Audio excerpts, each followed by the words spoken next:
হয় না, 7 বছর সংসার করে কোনো বাচ্চা হয়নি, তো তোর কাছে আসার পরে বাচ্চা হয় কিভাবে? এটা আপনার মা বললো? এটা আমার মা বললো। আমি কিছু মা যা হয়েছে হয়েছে, এটা বাচ্চা এটা আমারই হবে, কারণ আমি বিয়ের আগেও তো অবৈধভাবে তার সাথে আমি 15-16 দিন ছিলাম। হাত বাঁধি, ওনার পাও বাঁধি, হাত পা বাঁধার পরে ওনাকে প্রচন্ড মার দিই, শরীর থেকে অনেক ব্লাড বের হয়। তো মার দেওয়ার পরে ওনাকে মাটি যে কাল্লাটা আছে ওইটা আমি বাদ রাখি, হাত পা যে বাঁধা থাকে ওনার উপর মাটিটা দিই, দেওয়ার পরে উনি ফলে আর উঠতে পারে না ওখান থেকে। তো আমি ওই রাত্রি চলে আসি মাদ্রাসায় চলে আসার পরে হুজুরা খোঁজাখুঁজি করে যে শাহিন কোথায়, তো আমি আর কিছু বলি না, তখন কিছু বলি না। তো সারা রাত চলে খোঁজাখুঁজি করে, তো অন্য ছেলে বলতেছে ওনাকে দেখছি মুস্তফা ভাইয়ের সাথে টয়লেটে যাইতে। মার ইচ্ছা ছিল যে আমরা 3 ভাই সবাই এলএম শিক্ষা হবে, আচ্ছা, অর্থাৎ কমিও লাইনে, হেফজো লাইনে। তো আমরা মাদ্রাসায় যাই, আমি আর আমার বড় ভাই, তো 2 ভাই মাদ্রাসায় লেখাপড়া করি। আপনার বাবা কি করতেন? আমার বাবা বাসায় থাকতো। কোনো কাজ করতেন না? না না না, কোনো কাজ করতেন না। উনি কি শারীরিকভাবে সক্ষম ছিলেন না কাজ করার জন্য? সক্ষম ছিলেন, কিন্তু উনি আর কি কাজ করতেন না, আর কি দেখাশোনা গৃহস্থ আর কি এরকম করতো, গৃহস্থগিরি করতো। আচ্ছা। আর আমার ভাই বড়টা উনি তো রাজনীতি করতো। ওকে। তো আপনি মেজো ছিলেন? না, আমি সবার ছোট ছিলেন। মেজো ভাই কি করতো? মেজো ভাই আমার সাথে, আমরা 2 ভাই লেখাপড়া করতাম, আমি আর আমার বড় ভাই। 3 ভাই ছিলেন আপনারা, কোনো বোন ছিল না? না না না, কোনো বোন ছিল না। কোথায় বাড়ি ছিল আপনাদের? আমার বাড়ি ছিল বগুড়া শহরে চকমেহেদি গ্রাম। গ্রামে। ওকে, বলুন। তো মাদ্রাসায় লেখাপড়া করি, তো বোর্ডিং এ থেকে লেখাপড়া করি আমি। তো 1 বছরের মতো বোর্ডিং এ থাকি। 1 বছরের মতো বোর্ডিং এ থাকার পরে আমি জাগির হয়, 1 বছর পরে জাগির হয়। জাগির শব্দটা এখানে অনেকে বুঝতে পারবেন না, আমরা একটু বলে দিই। কোন একটা বাড়িতে, হ্যাঁ, কোন একটা বাড়িতে ভাত খাওয়া হয় আর কি, ওই বাড়িতে খাওয়া দাওয়া করার পরে মাদ্রাসায় এসে লেখাপড়া করতে হয়, এবং ওই বাড়ির ছেলে মেয়েদেরকে সাধারণত পড়াতে হয়, তাই কি? না না না, পড়াতে না পড়ালেও চলে? না পড়াইলে চলে, মানে ওখান থেকে খাওয়া দাওয়া আসার পরে আমি মাদ্রাসায় লেখাপড়া করি। খাওয়া দাওয়া করতেন, সেখানে কি দিতেন আপনি? টাকা পয়সা? না না না, টাকা পয়সা দিতাম না, ওরা সবের জন্য আর কি খাওয়া, সবের জন্য মাদ্রাসার ছেলে মেয়েদেরকে খাওয়াতো। ওকে। তো 1 বছর পরে জাগির হয়, তো জাগিরদারকে সবাই বলে কুত্তা। সবাই কুত্তা বলে মানে? আমি ঠিক বুঝলাম না। সবাই কুত্তা বলে আর কি, উনি যে দিন রাত পরিশ্রম করতো, ও রাত্রে দিনে সবসময় পরিশ্রম করতো 24 ঘন্টা। কে? আমার জাগিরদার। আচ্ছা। জাগিরদার যে চাচা আছে, ও চাচাই পরিশ্রম করতো, তো গ্রামের মানুষ ওনাকে খেপুনি দিত।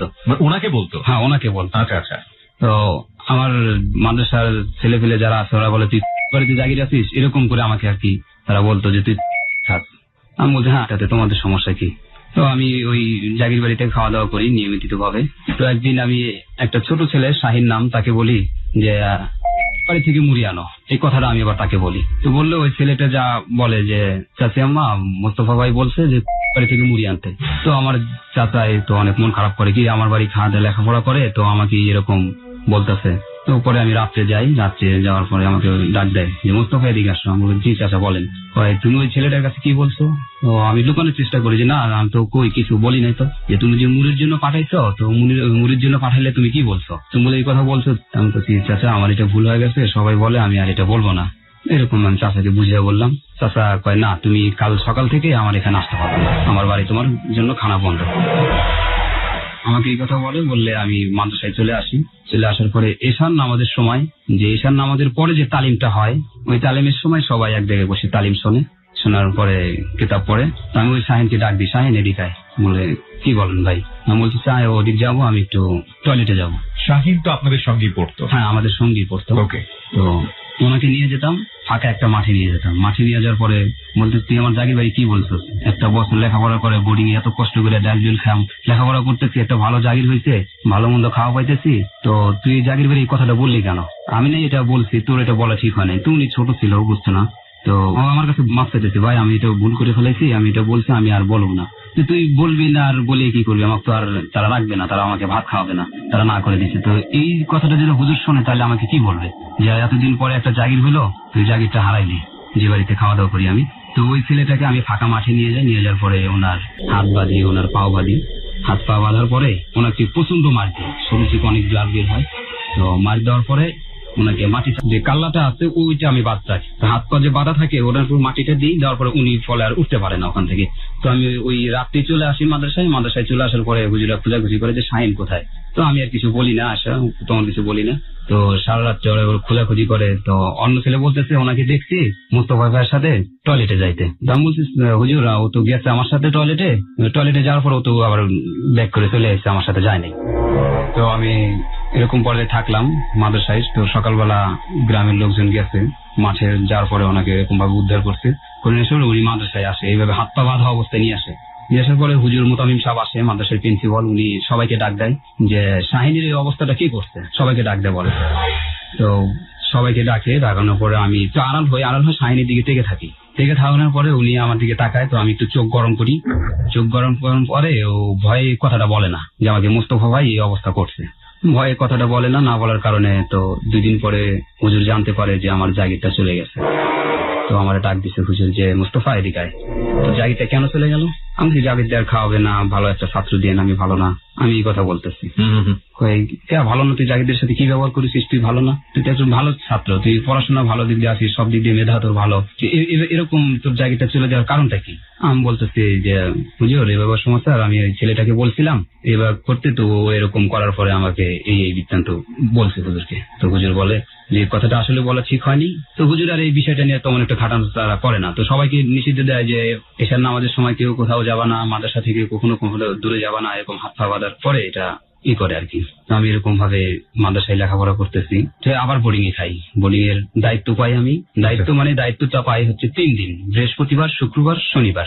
ওই 3 দিন হুজুর থাকে না। আচ্ছা। তো আমার কাছে যখন দায়িত্বতে থাকে, চাবিটা আমার কাছে থাকে, বোর্ডিং এর যেটা স্টোরটা আছে ওই স্টোরের চাবিটা আমার কাছে থাকে। তো ফারুক নামের একটা ছেলে আমাকে বলতেছে যে চল বাজারে যাই। তো ওনাকে নিয়ে আমি বাজারে যাই। বাজারে যাওয়ার পরে উনি সিনেমার দিকে যায়। তো সিনেমার দিকে যাওয়ার পরে উনি 2টা টিকিট কাটে। হ্যাঁ, সিনেমার টিকিট। সিনেমার টিকিটটা কাটলে তখন আমার সিনেমা আমি দেখি না, বা টিভি ডিভিডি এগুলো কিছুই দেখি না, শুধু মাদ্রাসায় 24 ঘন্টা লেখাপড়া করতাম, এগুলো দেখার অভ্যাস নেই। তো উনি নিয়মিত ভাবে প্রত্যেক সপ্তাহে নতুন যে ছবিগুলো আসে মানে ওই ছবিগুলো দেখতো। তারপরে ছেলেটা আমাকে বাজারে নিয়ে যায়। বাজারে নিয়ে যাওয়ার পরে উনি 2টা টিকিট কাটে। টিকিট কাটার পরে আমাকে বলতেছে একটা তুই লো, একটা আমি নিই। আমি বলি যে আমি তো সিনেমা দেখি না, তো তুই যা দেখ, আমি সিনেমা দেখবো না, আমি বাইরে থাকি, তুই সিনেমা দেখার পর আয়। তো আমাকে অনেক রিকোয়েস্ট করার পরে আমি বলি না, আমি সিনেমা দেখবো না, তুই দেখলে দেখ, আমি সিনেমা দেখতে পারবো না। পরে আমি বাইরে থাকি, উনি বিরিতু পর্যন্ত ছবিটা দেখে, তারপরে ও বের হয়ে আসে। পরে আমাকে বলতেছে তুই বাইরে, আমি ভিতরে ছবি দেখি একা একা, তো যাই হোক আমার কাছে খারাপ লাগতেছে, তুই চল মাদ্রাসায় চল। পরে ওনাকে নিয়ে মাদ্রাসায় চলে আসি। তো মাদ্রাসায় চলে আসার পরে তো ওর যে জায়গাটা বেডটা ছিল বিছানা, আর আমার বাম সাইডে ও 2 জনের পরে উনি শুতো। আচ্ছা, ফ্লোরিং করতেন? নিচে শুতাম। নিচে শোয়ার পরে তো ওই 2টা ছেলেকে সরানোর জন্য হুজুরের কাছে অভিযোগ করে যে হুজুর আমি তো মোস্তফা ওনার কাছ থেকে আমি পড়াশোনা দেখে নিব, তো ওনার কাছে আমি পড়াশোনা শিখবো আর কি। ওর কোনো কিছু ভুল হলে ওকে দিয়ে ও আমার কাছে শোনাবে, আমি ওর কাছে শোনাবো, হেফজুল লাইনের পড়া আর কি। আপনি হাফেজি পড়ার জন্য ওখানে গিয়েছিলেন নাকি? হাফিজি বা কিতাব লাইনে, হাফিজ শেষ করার পরে কিতাব লাইনে যায়। আচ্ছা, প্রথমে হাফিজি পড়ছিলেন? প্রথমে হাফিজি পড়ছিলাম। তো উনি হুজুরের কাছে অভিযোগ করার পরে তো ওই 2টা ছেলেকে সরে দেওয়ার পরে ওনার বেডটা আর আমার বেডটা এক জায়গায় হয়। এক জায়গায় হওয়ার পরে উনি আমাকে বলে যে সিনেমা যে সমস্ত অভিনয়গুলো করে ওটি আমাকে বলতেছে, শাকিব খান, শাবনূর এরকম অভিনয় করে, এরকম মারমুর করে, একটা গানের ভিত্তিতে বিভিন্ন ধরনের পোশাকাদি চেঞ্জ হয়, আমাকে বলতেছে। আমি বলতেছি তো একদিন তো সিনেমা দেখার দরকার। তো ওই সময় আমাকে একটা শয়তানের ওয়াসওয়াসা হয়ে যায়। তো আমি বলি যে আচ্ছা ঠিক আছে, তো সিনেমা দেখতে যাবো, তোমার কাছে তো টাকা নেই। আমার কাছে তো নেই, যাবো কি দিয়ে? তো টাকা একসময় গোছলে আমরা শুক্রবারে বন্ধুর দিনটা নতুন ছবি লাগলে আমরা চলে যাবো। ওকে আমি এই কথাটা বলি। আচ্ছা। বলার পরে বলে তোর কাছে টাকা নাই, তুই তো বোর্ডিং এর দায়িত্বে আছিস। আমি কই বোর্ডিং এর দায়িত্বে আছি মানে? ওই বোর্ডিং এর চাবি তো তোর হাতে, তো বোর্ডিং এর যে চাইল্ডটা আছে চাইল্ডটা চুরি করে আমরা ছবি দেখবো, চুরি করে বিক্রি করে ছবি দেখবো। এই পরামর্শ দেয় আপনাকে? এই পরামর্শ ওই ফারুক আমাকে দেয়। আচ্ছা। তা আমি করি যে চাইল্ডটা তাহলে কিভাবে চুরি করা যায়, সর্বক্ষণ তো মাদ্রাসায় ছাত্ররা থাকে আবাসিক ভাবে, তো এটা কি করব, কিভাবে চুরি করবো? ওর থেকে আমি পরামর্শ নিই। ও বলে শুক্রবার তো 3টা থেকে 6টা পর্যন্ত আমরা ছবি দেখবো। তো যখন জুম্বার নামাজটা শুরু হবে, তো ওই জুম্বার নামাজ শুরুটা যখন হবে তখন তো আর কেউ আসবে না মাদ্রাসার ভিতরে, সবাই তো মসজিদে। তো ওই সময়টা আমরা চাইল্ডটা চুরি করি। তখন আমি ওই সময়টা একটা বড় ব্যাগ থাকে 10 কেজি একটা ব্যাগ, ওই পুরো ব্যাগটাতে আমরা চাইল্ড নিই। নেওয়ার পর ওনাকে দিয়ে উনি চাইল্ডটা নিয়ে যাওয়ার পরে একটা বাজারে যায়। পরে আমি ওই বাজারে চলে যাই, যার পর ওনার সাথে দেখা হওয়ার পরে চাইলটা বিক্রি করি, 10 টাকা কেজি চাল বিক্রি করি। 100 টাকা হয় 10 কেজি চাইল।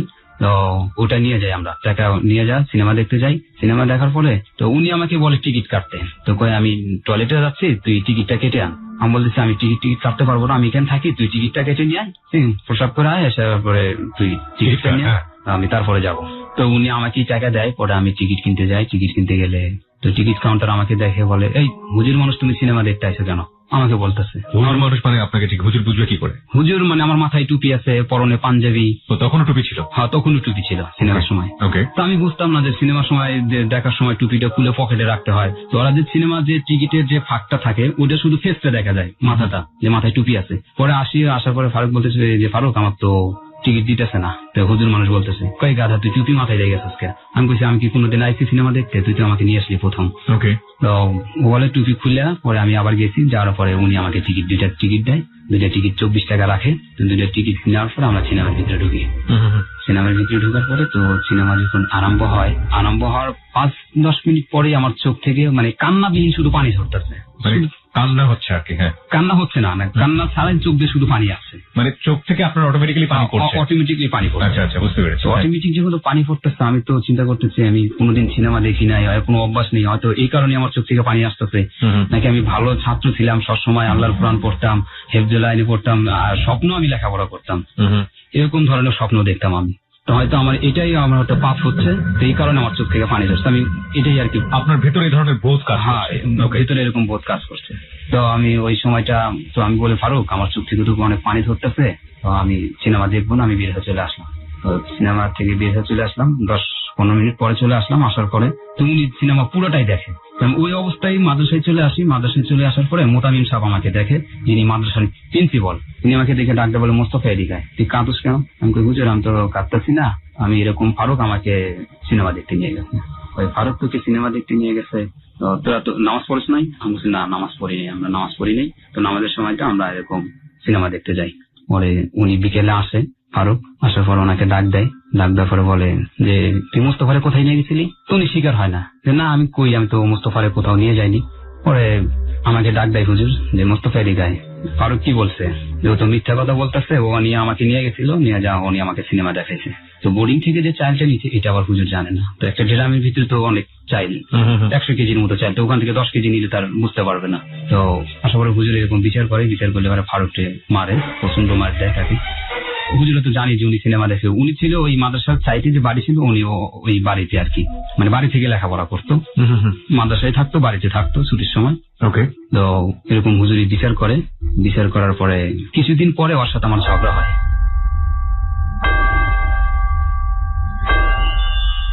ওকে প্রিয় শ্রোতা, আমরা এই জায়গাটা একটা বিরতির ঘন্টা শুনতে পেয়েছি। আমরা ছোট্ট একটা বিরতি নেব, মাত্র 3 মিনিটের বিজ্ঞাপন বিরতি।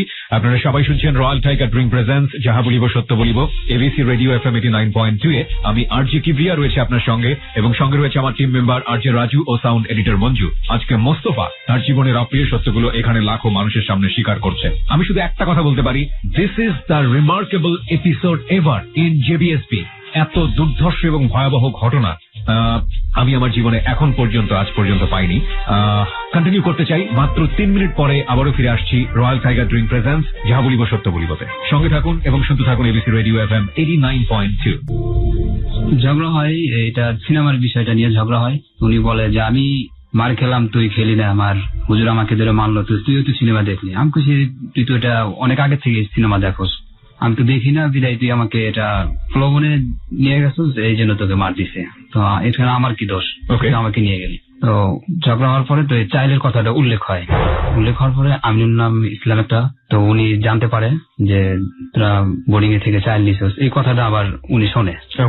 শোনার পরে তো এটা আবার প্রিন্সিপালের কানে দেয় যে মুস্তফা আর ফারুকের দুজন মিলে তো এরকম চাইল বিক্রি করছিল, সেদিন তারা এই কথাটা বলেনি।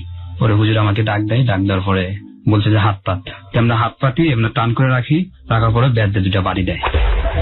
2টা বাড়ি দেওয়ার পরে আমাকে সব ছাত্রের ভিতরে কান ধরে 10-12 ওঠা বসা করায়।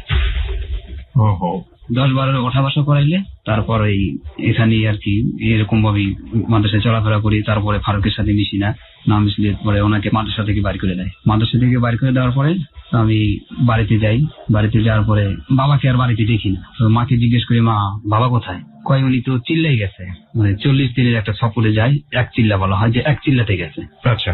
আমি বাবাকে দেখি না। 3 দিন থাকার পরে শনিবারে চলে আসি মাদ্রাসায় নিয়মিত ভাবে ক্লাস চলছে।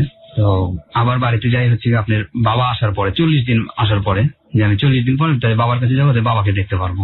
আমি ফের বাড়িতে যাই 40 দিন পরে। যাওয়ার পরে তো বাবার সাথে দেখা সাক্ষাৎ করি, বাড়িতে থাকি, 4 দিন বাড়িতে থাকি, আবার চলে আসি মাদ্রাসায়। পরে আবার কিছুদিন পরে বাড়িতে যাই।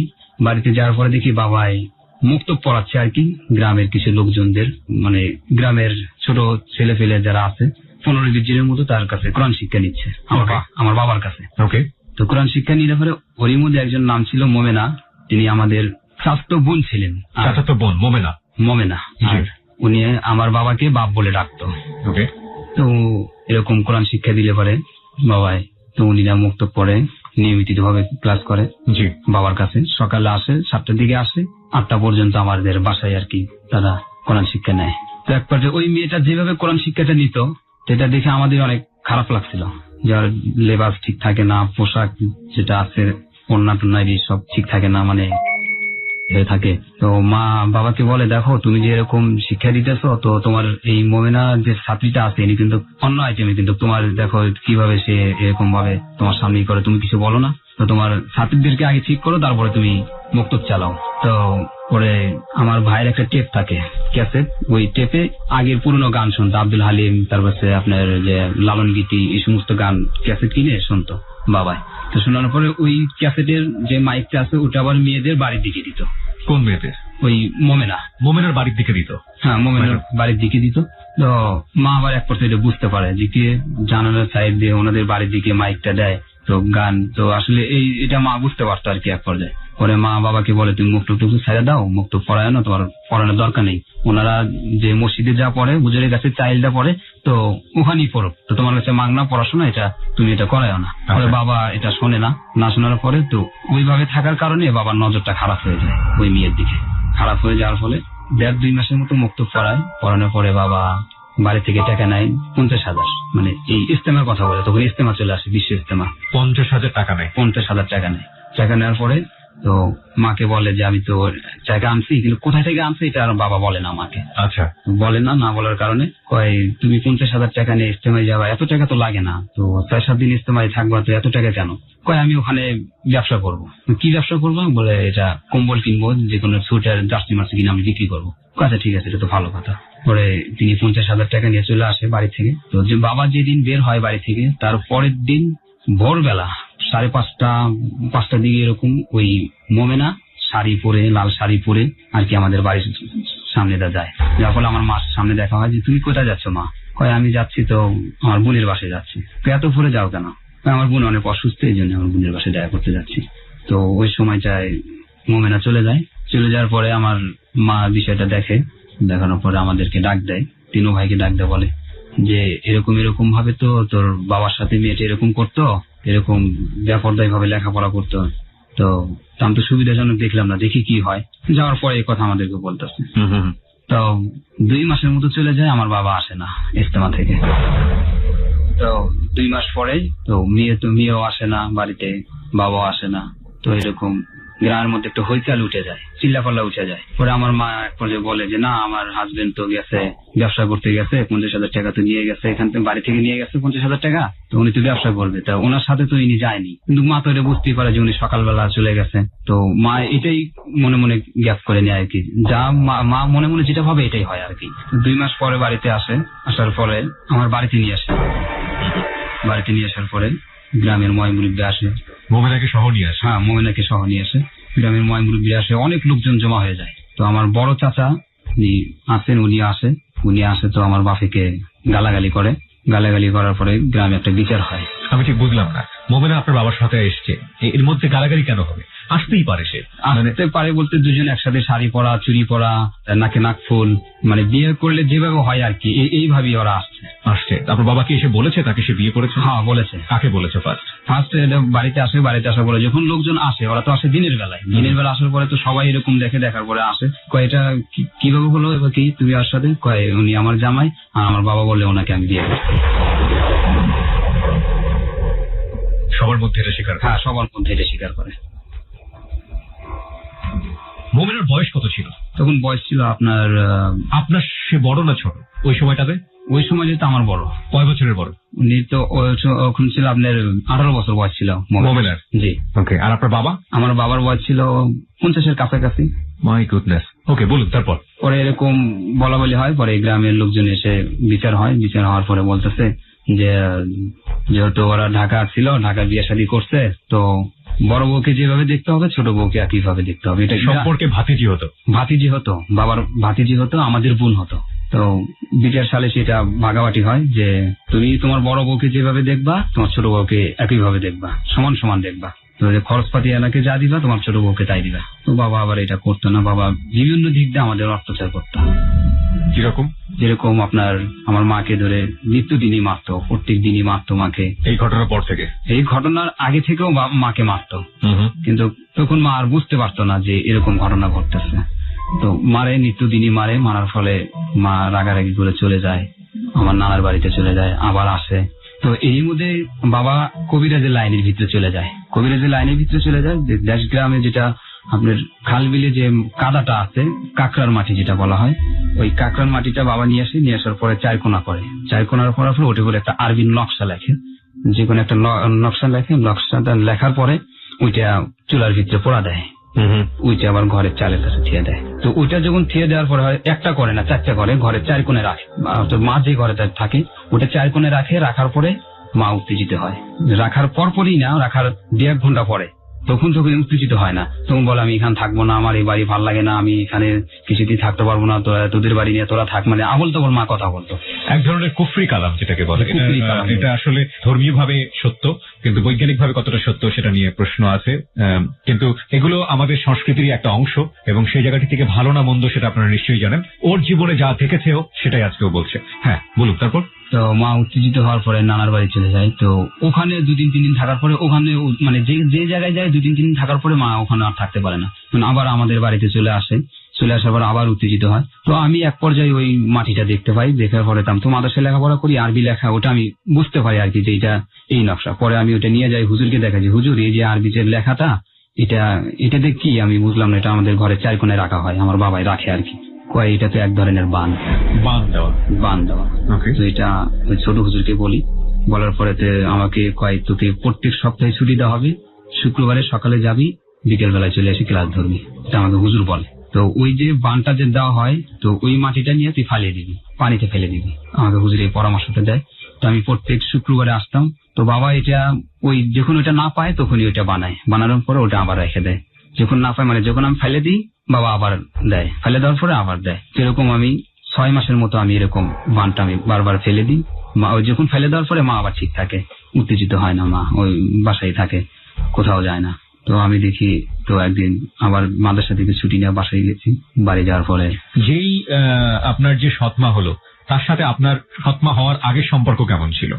সম্পর্কটা ছিল ওই মুক্তব যেটা পড়তো আর কি, ওইটাই সম্পর্ক। এর আগ পর্যন্ত আপনারা একই সাথে খেলাধুলা করা, দেখা সাক্ষাৎ হওয়া, না ওই ধরনের কোনো সম্পর্ক ছিল না? ওই ধরনের সম্পর্ক বলতে ছিল আমার ছিল এমনি যে পাড়ার প্রতিবেশী হিসাবে আর কি। আমার খুব বেশি সখ্যতা ছিল না? না, বেশি সম্পর্ক ছিল না। আপনি দেখা সাক্ষাৎ হলে বোন ভাই এরকম। কি বলতেন? আপনি বলতেন তখন তাকে? হ্যাঁ, আমি আফা বলতেন। হ্যাঁ, আফা বলতাম, আফা কেমন আছেন, এরকম ধরনের কথা বলতাম। তো সৎমা হওয়ার পরে কি তাকে মা ডাকলেন? না, আমি মা ডাকিনি। মা হওয়ার পরও আমি তাকে মা ডাকি। আপনার বড় 2 ভাই এটাকে কিভাবে নিয়েছিল? আমার বড় 2 ভাই এটাকে নিয়েছিল, মানে এটা সবাই আমার ফ্যামিলি সবাই ঘৃণা করতো। যেমন কি হয়েছে যে তাদেরকে আপনারা আলাদা করে দিয়েছেন, আপনার বাবা এবং আলাদা করে দিয়েছিলেন? জি, আলাদা বলতে আমরা আলাদাভাবে খাই, আর সৎমা আর বাবা ওটা আলাদাভাবে খায়। ওকে। তো আমাদেরকে যে খরচটা দিত সৎমাকে একই খরচটা দিত। আমার মাকে বিভিন্ন ধরনের অত্যাচার করে, তারপরে আমার মাকে এসে মারে, মানে এমন মারে পুরো শরীরটা যেন একদম রক্ত রক্ত হয়ে যায়, মানে জায়গায় জায়গায় মাংস এরকম, মানে যেমন ভাবে মারতেছে মানে মাংস উঠতেছে শরীর থেকে, এরকম ধরনের মারা। So sad. তো আমার চোখের সামনেই মারার পরে মাকে আমি হাসপাতালে নিয়ে যাওয়ার পরে তো মা কয় আমি তোরা তো থাকোস মাদ্রাসায়, বড় ছেলেটা তো বাসায় থাকে না, উনি তো সবসময় বাইরেই থাকে, তো আমি বাড়িতে থাকবো না। তো বাবা আমাকে এরকম ভাবে মারে, আমি তোর নানার বাড়িতে থাকবো, আমার মা বলে। পরে মা নানার বাড়িতে যায়, 6-7 মাস থাকে, মা আসে না, রাগ করে। তো আমি মাদ্রাসা থেকে চলে আসি আমার বাড়িতে।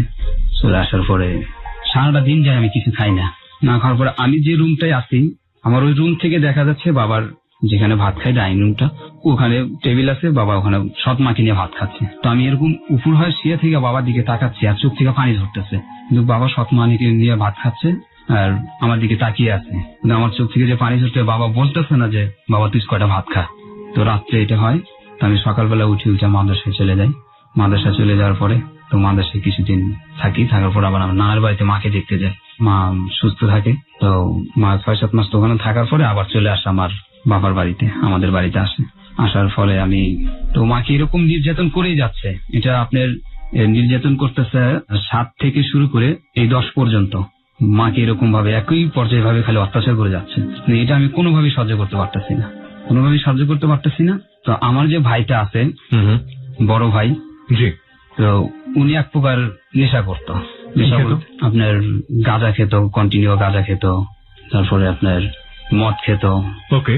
তো এটা হচ্ছে ক্লাব আছে, ওই ক্লাবে তিনি এমপির সাথে থাকতো। ওখান থেকে সে খেত, যে কোনো ভাবে হোক না, ওখান থেকে খাতো, কিন্তু আমাদের ফ্যামিলির কারো চোখে পড়তো না যে সে নেশা করে। তো একদিন রাতে 4টার দিকে মা তাহাজ্জুদ নামাজ পড়ে, গভীর রাতে যেটা নামাজটা পড়া হয় 3টা-4টার দিকে। তো ওই সময় মা নামাজ পড়তো। তো আমি মাদ্রাসা থেকে তো আইসি, মার কাছে শুয়ে আছে, মা উঠে নামাজ পড়ছে, আমি মানে শুয়ে আছে আর কি। সে থাকার পরে ভাই আমার আসার পরে নেশা করে এসে মাকে ডাক দেয়। তো মা নামাজ ছেড়ে তার দরজাটা খুলতেছে না। তো ভাই দেড়ে থাকে, অনেকক্ষণ দেড়ে থাকার পরে মা নামাজ শেষ করার পরে দরজাটা খুলে দেওয়ার পরে আমার ভাই আমার মাকে খারাপ ভাষা একটা বকা দেয়, নেশাগ্রস্ত অবস্থায়, যে দরজাটা খুলতে এত দেরি হলো কেন। ছি ছি ছি ছি ছি ছি। তারপরে আমার মাকে মারে। আপনার ভাই আপনার মাকে মারে? হ্যাঁ, মাকে মারে। মারার পরে আমি মাকে জড়ায় ধরি নিয়ে যাই, বিছানায় শোয়াই। মা তুমি শুয়ে থাকো, তুমি তো জানো মা যে উনি আমাদের সামনে যদি নেশা করে না, ও নেশা অবস্থায় আসলে আমরা বুঝতে পারি যে উনি বিছানায় শোয়াই দিলাম। শোয়ালে দেওয়ার পরে সকালবেলা উঠে মাকে বলে, মা তোমার ছেলে তো এরকম, তুমি তো জানো নেশা করে এসে তোমাকে এরকম মারছে। তো কয়, আমি তো নামাজে ছিলাম বাবা, আমি যদি নামাজের একটু আগে থাকতাম তাহলে আমি দরজাটা খুলে দিতাম। নামাজ অবস্থায় তো নামাজ ছেড়ে থাকে, দরজাটা আমি খুলে দিইনি, আমি নামাজেই ছিলাম। দরজা খুলতে একটু দেরি হয়েছে এই কারণে, নামাজের সময়টা যে মা ছিল। জি জি। পরে এই বিষয়টা আমার কাছে অনেক খারাপ লাগে যে আমার ভাই নেশা করে এসে আমার মাকে মারছে, এটা আবার কেমন কথা। তো আমি বিষয়টা অনেক খারাপ লাগে আমার কাছে। পরে আমি ইয়াতে চলে যাই, আমাদের যে ক্লাবটা ছিল ক্লাবের কাছে, তো ওখান থেকে কিছু দূর হবে আপনার ক্লাব। যেহেতু আমার ভাই রাজনীতি করতো, আমি যে আমার ভাইকে ফোন দিই যে ভাইয়া আমাকে ওখানে ধরছে, তো তুমি আসো আমার কাছে। আমার ভাইকে বলি, কই কেন ধরছে? আমি বলতে পারি না কেন ধরছে, আমার কাছে কি জানি পাইছে তারা। আমি যে ভাইয়ের কাছে এটা বলি, তো ওনাদেরকে বলি যে আমার ভাইকে আমি মারবো, লাফানরে বলি। তোরা বলে তোর ভাইকে তুই মারবি, তোর ভাইকে চিনিস, তোর ভাইকে মারবি? কিন্তু আমার ভাই আমি চিনবো না, আমার ভাই কি জিনিস, আমার মাকে এরকম ভাবে আমার ভাই মেরেছে, আমার মারবো, এটাই আমার বড় উদ্দেশ্য। তো ভাই আসে, ওখানে 2টা মোটরসাইকেল নিয়ে আসে, 4 জন লোক আসে ভাইয়ের সাথে। তো আসলে পরে তো ওরা 2জন আমার 2টা হাত ধরে, মানে যাদেরকে আমি আগে ঠিক করে রেখেছি, তোরা 2জন হাতটা ধরে, তো একজন পিছনে থাকে, যেই পিছনে থাকে তার হাতে একটা রড থাকে। তো আমি বলছি যে আমার ভাইয়ের যে কোন ভাই আসবে, তোরা আমাকে ভাইয়ের দিকে এগিয়ে নিয়ে যাবি, তো ওই পাশাপাশি গেলেই পিছনে যে আছে ওই হাত, ও আমাকে রডটা দিবে, আমি পিছনে হাত দেবো। একজন হাত ফেললে আমি পিছনে হাতটা দিলে আমাকে রডটা দিবে। আমি ওই অবস্থায় ভাই চলে আসে, আমিও ভাইয়ের দিকে চলে যাই। জানার পরে ভাই আমাদের সাথে কথা বলে, যাই আমার ভাইকে কেন ধরেছিস শান্তেন, উনি মাদ্রাসায় লেখাপড়া করে, ওদের কি হয়েছে না হয়েছে সেই কথাটা ও কথায় ওদের সাথে তর্ক করতেছে, আমি পিছনে দেওয়ার পরে ওই রডটা নিয়ে ভাইয়ের এই মাথার ভিতরে একটা বাড়ি দিই, আর এই চলটাতে বাড়ি দিই। চলটাতে বাড়ি দেওয়ার পরে চলটা এখানে আপনি নিচে দেন? হ্যাঁ, বাড়িটা আমি নিজে দিই। এই বাড়িটা দেওয়ার পরে কি হলো, ওই সিচুয়েশনটা কি হলো ওখানে ওই বাড়িটা দেওয়ার পরে উনি পড়ে যায়, নিচে পড়ে যাওয়ার পরে তো ওর সাথে যে 3টা লোক ছিল, তো 2জন মোটরসাইকেল নিয়ে গেছে, আর একজন বলতো তুই কাজটা ভালো করস নাই, ভাইয়ের পিছনে যে ছিল আর কি, যে তুই কাজটা তুই ভালো করস নাই। আমার ভাইয়ের আমি যা করছি এটা আমার ব্যক্তিগত ব্যাপার, তোমাদের এটা না করার কোনো প্রয়োজন নেই। পরে ওখান থেকে সবাই সব দিকে চলে যায়। পরে আমার ভাইকে নিয়ে ওখান থেকে আমি জিয়া মেডিকেলে যাই, বগুড়া। নিজে চলে যান? হ্যাঁ, নিজে ওনাকে নিয়ে চলে যাই, রিক্সায় করে নিয়ে চলে যাই। চিকিৎসা হয় ওখানে, 7 দিন থাকে, এই ফাটলটা নিয়ে 7 দিন থাকে। থাকার পরে ডাক্তার রিপোর্টে জানায় যে চলটা এটা কোনোদিন ভালো হবে না, এটা ওর মৃত্যুর আগ পর্যন্ত এইটা ফাটাই থাকবে, আর এই চলটা দিয়ে ওর কিছু খাইতে পারবো না, শক্ত কিছু। বাম চলটা? হ্যাঁ, বাম চলটা খাইতে পারবে না। ছবিটা আমার কাছে আছে, এই যে এইটা। ওকে, প্রিয় শ্রোতা, এই ছবিটা আমরা আমাদের ফেসবুকে দিয়ে দিচ্ছি। এটা হচ্ছে আপনার ডান পাশেটা হলো আপনার আসল ভাই? হ্যাঁ, আসল ভাই দুটোই একটা। এটা হচ্ছে আপনার 10-এর সময়, আর এটা হচ্ছে 6-7-এর সময় ছবিটা। মানে আপনি পিটানোর পরেই অবস্থা হয়েছে? হ্যাঁ, পিছনেও পরে ওই অবস্থাটা হচ্ছে, এটা হাসপাতাল থেকে তোলানো। বেঁচে। ওর আসল চেহারা এবং পেটানোর পরের চেহারা পাশাপাশি আছে, আমরা এই ছবিটা ফেসবুকে দিয়ে দিচ্ছি, আপনারা দেখলে বুঝতে পারবেন যে কতটা দুর্ধর্ষ হতে পারে। আমরা সবসময় একটা কথা বলে থাকি যে এইসব অপরাধের পেছনে একটা ব্যাকগ্রাউন্ড থাকে। নিজের মাকে এভাবে পিটিয়েছে, নিজের মাকে এভাবে অশ্লীল গালাগালি করেছে, সেই ঘটনা না ঘটলে হয়তো এই ঘটনা ঘটতো না। কিন্তু তারপরও আমরা বলতে চাই এই ধরনের কাজ করা জঘন্যতম অপরাধ, ঘৃণিত অপরাধ। হ্যাঁ বলুন। তারপরে আমার ভাই 7 দিন পরে আসে, তো আমাকে বলে যে তুই আমাকে যে মানলি, কাজটা ঠিক করলি, যে তুমি নেশা করে আইছো, নেশা করে আসার পরে দরজাটা খুলতে দেরি হয়েছে, তুমি বাইরে বসে থাকতে পারতা, তো তুমি আমার মাকে মারলা কেন? এই ছবিটা যেটা দেখতে পাচ্ছ কি সেন্সলেস অবস্থায়, তখন মানে এটা ও অজ্ঞান অবস্থায় ছিল। অজ্ঞান অবস্থায় ছিল। অজ্ঞান অবস্থায় ছিল। হ্যাঁ বলুন। তারপরে এই আমি কথা বলি যে আমার মাকে এরকম গালি দিলা কেন? যে তো আমার মা, এটা তো তোমারও মা, তো এই হিসেবে গালিটা দেওয়া তোমার ঠিক হয়নি। তো ওই দিন থেকে ভাই আমাকে একটি ভয় পায়। ওই দিন থেকে যে ভয় পায় যে বাড়িটা দেওয়ার পরে যে ওই লোকজনের সাথে আমি থেকে থাকি, যে মারছি, এই জিনিসটা আসলে ভাই ভয় পায় যে আসলে কি। তো এখানে কিছু একটা গ্যাপ গেছে। তো বলেন।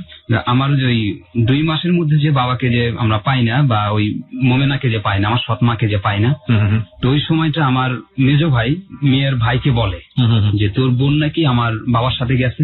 যখন 2 মাসে পায় না, গ্রামের সবাই জানাজানি হয়ে যেতেছে যে কেউ আসতেছে না। কাকে বলে? আমি একটু পরিষ্কার হতে চাই, বুঝতে পারছি না কাকে বলে। ওই মেয়ের ভাইকে বলে যে তোর বোন নাকি আমার বাবার সাথে গেছে। তো এই জিনিসটা ওর ভাই আবার রিপিট করে বলে হচ্ছে আপনার ওই মেয়ের মার কাছে। বলার পরে মেয়ের মা আসে। তো আমরা ফ্যামিলির ওখানে সবাই থাকি, আমি থাকি, আমার বড় ভাই থাকে, আমার ছোট ভাই থাকে, ফ্যামিলির সবাই থাকে। থাকার পরে এসে বলতেছে, হ্যাঁ আমার মেয়ে তোমার বাপের সাথে যাবে, এটা কি করে তোমরা ভাবলা? তোমার বাপ কি আর আমার মেয়ে কি, এটা কখনো হয়? এই কথা বলার পরই একটা বাড়ি দেয়, বড় বাঁশের কুঞ্চি দিয়ে একটা বাড়ি দেয়। বাড়ি দেওয়ার পর আমার মার এই যে এই কানের এই সাইডটা, ওরা আপনার মাকে এরকম ভাবে প্রহার করে? হ্যাঁ, মারার পরে তো ওই জিনিসটা দেখে কি ভাই আমার এত খারাপ লাগে, আমি ওখানে মাকে জড়ায় ধরে কান্দে দিই। কেঁদে দেওয়ার পরে তো আমি প্ল্যান নিই যে আমি ওই মহিলাকে যেভাবে হোক আমি মহিলাকে মারবো। আমার মাকে কেউ কিছু বললে, বা মার প্রতি কেউ গালিগালাজ করলে, বা মার প্রতি কেউ যদি কোনো একটা অশ্লীল আচরণ করে, এটা আমি কখনো সহ্য করতে পারছিলাম না। আমার মাকে আমি সবচেয়ে বেশি ভালোবাসতাম। তো পরে আমার মা তো এরকম আমি হাসপাতালে নিয়ে যায়। তো এই কানের যে মাংসটা ঝুলে যায়, এটা কেটে ফেলে দেয়, এটা লাগে না। তারপরে আমি হাসপাতাল থেকে চলে আসি। ঠিক 7 দিন পরে আমি ওই ভাইয়ের পিস্তল থাকে নিজস্ব, মানে এটা লাইসেন্স করা পিস্তল থাকে। এটা আপনার ভাই? হ্যাঁ, আমার ভাইয়ের, যিনি এমপির সাথে থাকতো, মানে রাজনীতি করতো। ওই এমপির বডিগার্ড হিসেবে আর কি, এমপির গাড়িতে আর কি, এমপির গাড়িও চালাতো। তো ওনার কাছে পিস্তল ছিল। তো উনি পিস্তল নিয়ে সর্বক্ষণ আসা যাওয়া বাড়িতে, বা ওই এমপির বাড়িতে সবসময় আসা যাওয়া করতো আর কি। আচ্ছা। তো একদিন আসে বিকেল বেলা, আসার পরে আমি ওই ভাই পিস্তলটা ইয়ারপুর রাখে, টেবিলের উপর রাখে। পিস্তলটা রাখার পরে আমি পিস্তলটা নিই। নেওয়ার পরে আমি ঘর থেকে বের হই। তো ভাই হাত মুখ দিয়ে আসার পরে দেখে যে পিস্তল নাই, আমি ওখানে নাই। তো পিস্তল নাই, আমি ওখানে নাই। তো ভাই আমাকে ওখান থেকে আর কি খোঁজা শুরু করে দেয়, খুঁজতে পায় না। তো উনি এক করে জিজ্ঞেস করে যে আমার ভাইকে কোথাও যেতে দেখছো? ছোট ভাইরে কই এদিক গেছে, বাজারের দিকে গেছে। তো আমি বাজারের দিকে যাই। বাজারের দিকে যাওয়ার পরে তো ওই মেয়ের যে ভাইটা যে এই খবরটা ওর মার কাছে দিছে যে আমার বোন নাকি তার বাবার সাথে চলে গেছে, এটা। তো উনি বাজার থেকে আসে। উনি বাজার থেকে আসার পর আমি ওই পিস্তলটা দিয়ে তাকে ফায়ার করি।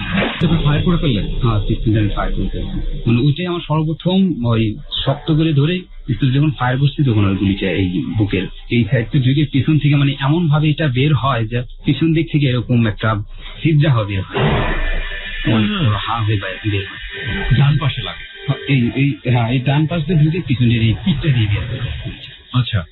বের হয়ে যাওয়ার পরে সাদা হয়ে যায়। সাদা হওয়ার পরে আমি ওখানে থাকি আর কি। ওই জায়গায় উনি কে ছিলেন যাকে গুলি করলেন? উনি কে ছিলেন? উনি ছিলেন ওই যে মানে ওই মেয়ের ভাই, সৎ মায়ের ভাই। আপন ভাই। ওকে, তাকে গুলি করে? তাকে গুলি করেছি। তাকে গুলি করার পর তো উনি তো জায়গায় মারা গেছে। হ্যাঁ, মারা গেছে। তখন আপনারা নিশ্চিত না যে আপনার বাপ আলটিমেটলি দ্বিতীয় বিয়েটা করেছে কিনা? বাবা তো তখন আসেনি বাড়িতে তাকে নিয়ে? না, আসেনি। ওই সময়টাই আমি তাকে গুলি করি। ওকে। এই কথাটা বলছে, মাকে যে বাড়ি মারছে, এইটা দেখে আমার মানে আমার ঠিক না, আমার মাথায় ঠিক নেই যে আমার মা কি করছে এখানে। আমার ভাইকে বাড়ি দিতে চায়, মেজো ভাইকে, কিন্তু ওই অবস্থায় আমার মা আর কি লাগে বাড়িটা। লাগানোর পর আমি ওই সময়টা, এই বাড়িটা তো তার মেয়ের মা দিয়েছিল, মানে সৎ মার মা দিয়েছিল। সৎ মার মা দিয়েছিল। এটার আমি তো আবার মারতে চাই সৎ মেয়ের মা কি, কিন্তু আমি ওকে না মেরে ওর ছেলেকে মারি, মেয়ের ভাইকে মারি জায়গায় দিয়েছে। তারপরে ওই শব্দটাই করে গ্রামের লোকজন আসে। গ্রামের লোকজন আসার পরে এটির মধ্যে আমার ভাই ওই জায়গায় পৌঁছে, বড় ভাই যার পিস্তল, বড় ভাই আসে। আসার পরে বড় ভাই পিস্তলটা নেয়। নেওয়ার পরে এই ভাই কি সেই ভাই? হ্যাঁ হ্যাঁ, এই যে এই ভাই, যাকে আপনি মেরেছিলেন। যাকে আমি মেরেছিলাম। প্রিয় শ্রোতা, এই ছবিটা আমরা ইতিমধ্যে ফেসবুকে দিয়ে দিয়েছি। যাকে ও মেরেছিল এবং যে মূলত রাজনীতির সাথে জড়িত ছিল, যার কাছে পিস্তলটা ছিল, সেই পিস্তল দিয়ে সৎ মায়ের বড় ভাই ছিল সে, জি জি। সৎ মায়ের বড় ভাইকে সে খুন করে সেই সময়টাতে, যখন সে নিশ্চিত হতে পারেনি যে তার বাবা আলটিমেটলি এই মেয়েটিকে বিয়ে করেছে কিনা। বাবার কিন্তু সে ভাতিজি হতো, খুবই জটিল একটা ব্যাপার, এবং তখন সে খুন করে ফেলেছে সেই ভাইকে। সেই ভাই তার মার সাথে খারাপ আচরণ করেছিল বলে রড দিয়ে পিটিয়ে যে রক্তাক্ত অবস্থা করেছিল তার একটা ছবি আমাদের কাছে আছে, পাশাপাশি ভালো চেহারা এবং হাসপাতালের বেডে শোয়া রক্তাক্ত চেহারা। এই ছবিটা আমরা দিয়ে দিয়েছি আমাদের ফেসবুক পেজে। আপনারা যদি দেখতে চান চলে আসতে পারেন। আমাদের ফেসবুকের ঠিকানা www.facebook.com/ABC Radio FM 89.2। বলুন তারপর। জায়গায় মারা যায়, মারা যাওয়ার পর আমার ভাই ওখানে যায়, যার পরে আমার কাছ থেকে পিস্তলটা নেয়, নিয়ে ওনার জায়গায় রাখেন। রাখার পরে তো আমাকে ওই জায়গায় 2টা থাপ্পড় দেয় ভাই, যে তুই এটা কি করলি। ওর লোকজন আসে, লোকজন এসে আমার ভাইকে অনেক কিছু গালাগালি করে। তো উনি তো এমপি সাহেবের লোক, তো অনেকে গ্রামের লোকজন কিছু গালাগালি করে আমার বড় ভাইকে। তো কয় যা হচ্ছে এটা আমি দেখতেছি, আমার বড় ভাই বলে আর কি গ্রামের লোকজনকে। পরে হ্যাঁ মা আসে, আসা করে লাশটা নেয়, নিয়ে অনেক কান্নাকাটি করে। সকালে পুলিশ আসে আমাদের বাড়িতে, আসার পর আমার বড় ভাইকে ধরে। আপনাকে না ধরে আপনার বড় ভাইকে? হ্যাঁ, আমার বড় ভাইকে ধরে, বড় ভাইকে ধরে নিয়ে যায়। কিন্তু আমি যে মেরেছি এই সময়টা কেউ দেখেনি, বাট আমার ভাই জানে যে আমি মারছি, কিন্তু এটা কেউ জানে না। আর ওই অবস্থাতেই মানে ভাইও পিছন থেকে আসতেছে, আমি ওই সময় ওকে গুলি করি। গুলি করার পরে এসে ভাই পিস্তলটা নাই, ওই শব্দটাই মানুষ মানে যত দূর থেকে আসতেছে আর কি, ওই আসা পর্যন্ত আর কি, কেউ দেখে না যে আমি মারছি নাকি আমার ভাই মারছে। এটা সবাই জেনে গেছে যে আপনার ভাই এটা করেছে। হ্যাঁ, সবাই জেনে গেছে যে আমার ভাই এটা করেছে। পরে আমার ভাই পুলিশে নেওয়ার পর 3 দিন থাকে জেলে বলতে কি নিয়ে যাওয়ার পরে 3 দিন থাকার পরে ওখান থেকে আবার এমপি সাহেব ফোন দেওয়ার পর ছাড়া পায়। পরে এইটা নিয়ে আর কোনো কিছু হয় না, কোনো কথাই হয়নি না, এটা নিয়ে আর কোনো কথা হয় না। ওই যে মারা গেছে, যে গেছে দাফন টাফন মাটি টিটি হয়ে গেছে, এটা নিয়ে আর কোনো কথা হয় না। কত সস্তা একটা জীবন, বুঝছেন? তো এটা নিয়ে কোনো কিছু হয় না। আমার ভাই পরবর্তী আপনাকে আর কিছু বলেনি? না, পরবর্তীতে আমাকে কিছুই বলেনি। তো বলছে তোর এত সাহস কেন, আমাকে বলতেছে যে আমার মাকে যে কোনো বলুক না কেন তাকে ছাড়বো না, আমার জীবন হলে তাকে আমি শেষ করবো। আমার মাকে কেউ কোনো কিছু বললে, এটা আমার মনের ভিতরে একটা ক্ষোভ ছিল।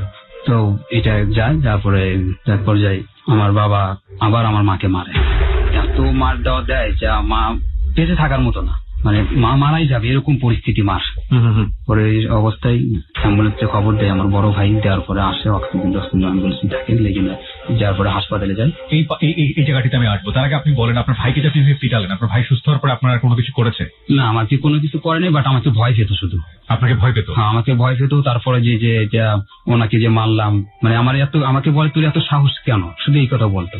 আমি বলতাম আমার সাহস, আমার মাকে কেউ কোনো কিছু বললে আমার মাথা ঠিক থাকে না, আমার মাথা অটোমেটিক গরম হয়ে যায়। প্রশ্ন করতাম, এটা আনসার দিয়ে দিতাম, উত্তর দিয়ে দিতাম। ওকে প্রিয় শ্রোতা, আমরা SMS পোলের রেজাল্ট আনতে চাই, দেখতে চাই কি অবস্থা, এবং দুর্ধর্ষ সেই ঘটনার মুখোমুখি হবো আমরা কিছুক্ষণের মধ্যেই, বুঝতেই পাচ্ছেন।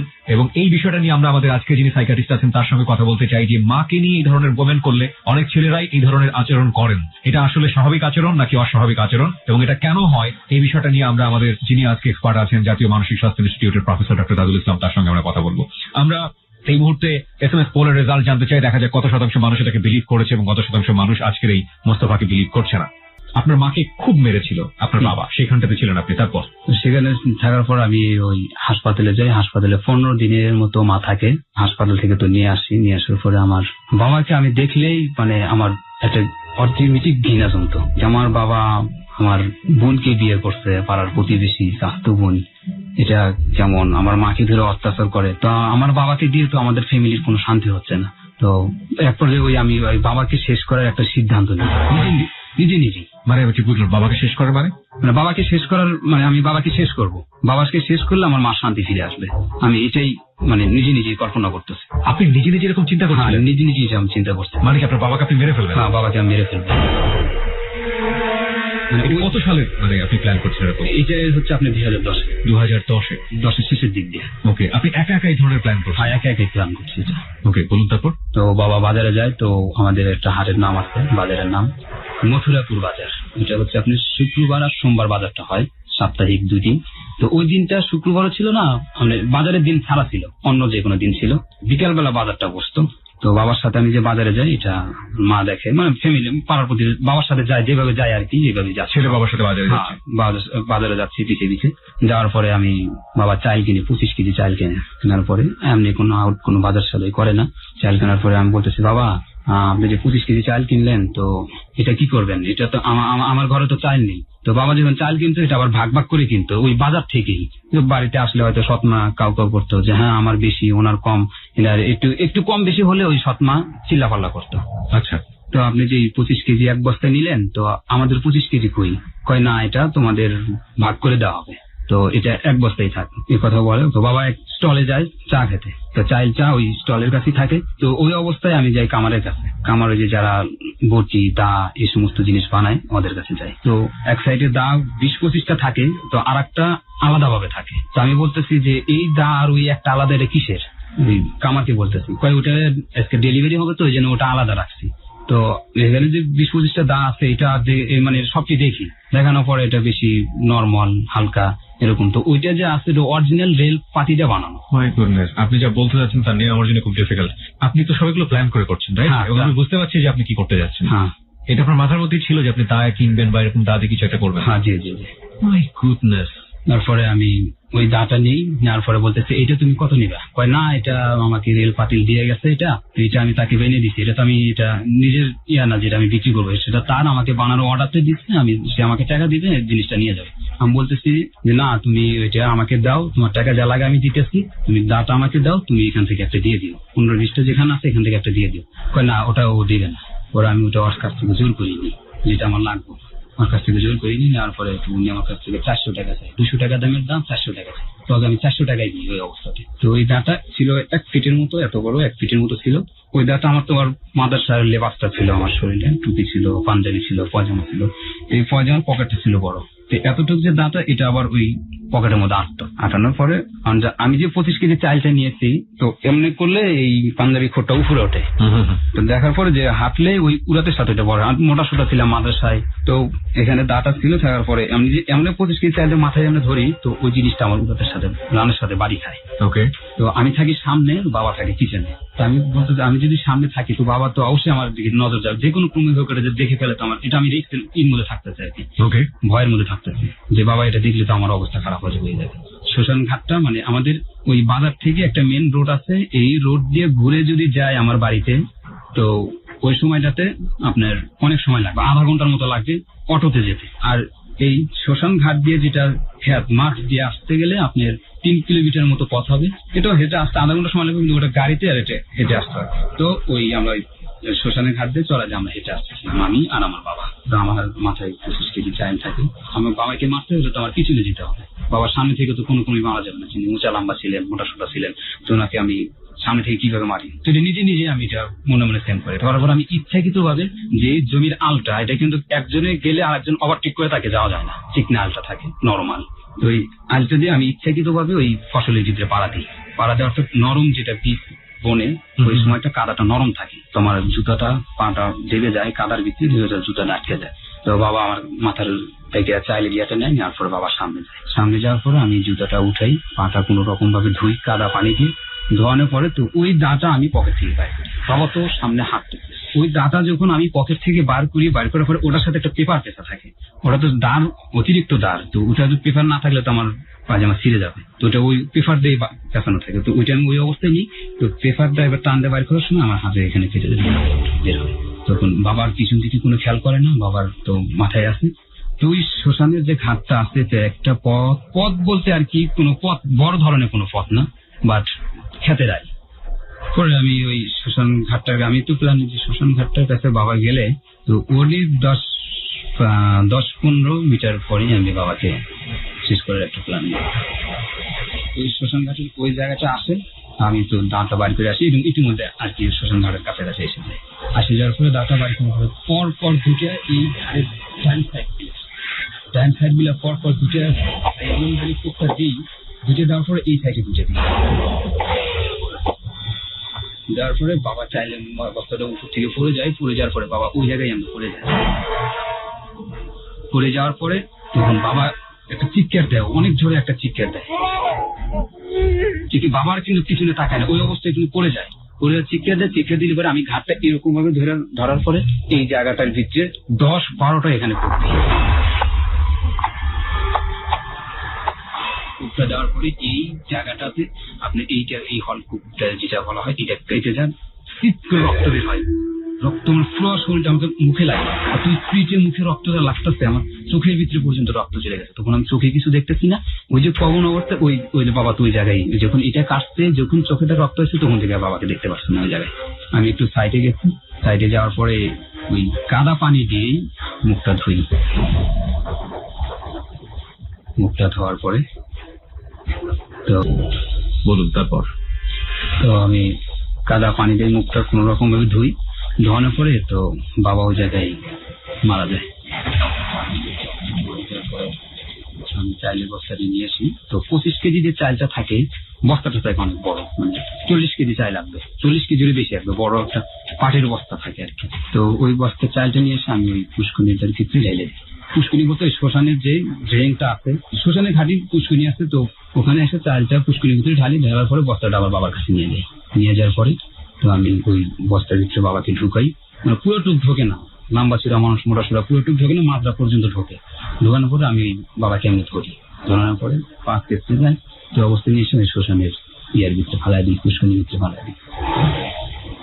পুষ্করিণীর ভিতরে ফালানো যাওয়ার পরে আমার শরীরটা পুরো রক্ত। এই অবস্থায় আমি বাড়িতে গেলে তো পুরো ধরা, আমি ওখান থেকে আমি কোথায় যাবো এটা সিদ্ধান্ত নিতেছি। তো আপনি যখন এই কাজটা করছিলেন আপনার আশেপাশে কোনো মানুষ ছিল না? না না না, কোনো মানুষ ছিল না। কখন কোন সময়টা এই কাজটা এটা করছিলাম আপনার রাত্রে 8টা 7:30 দিকে এরকম, মানে ওরা অন্ধকারের মধ্যে? হ্যাঁ, অন্ধকার নাই, জ্যোৎস্না যেটা বলা হয়, জ্যোৎস্নার আলোতে। হ্যাঁ, জ্যোৎস্নার আলো। আপনার তখন বয়স কত? তখন বয়স তো আমার 15-16 বছর বয়স। 15 থেকে 16। একজন কিশোর অপরাধী।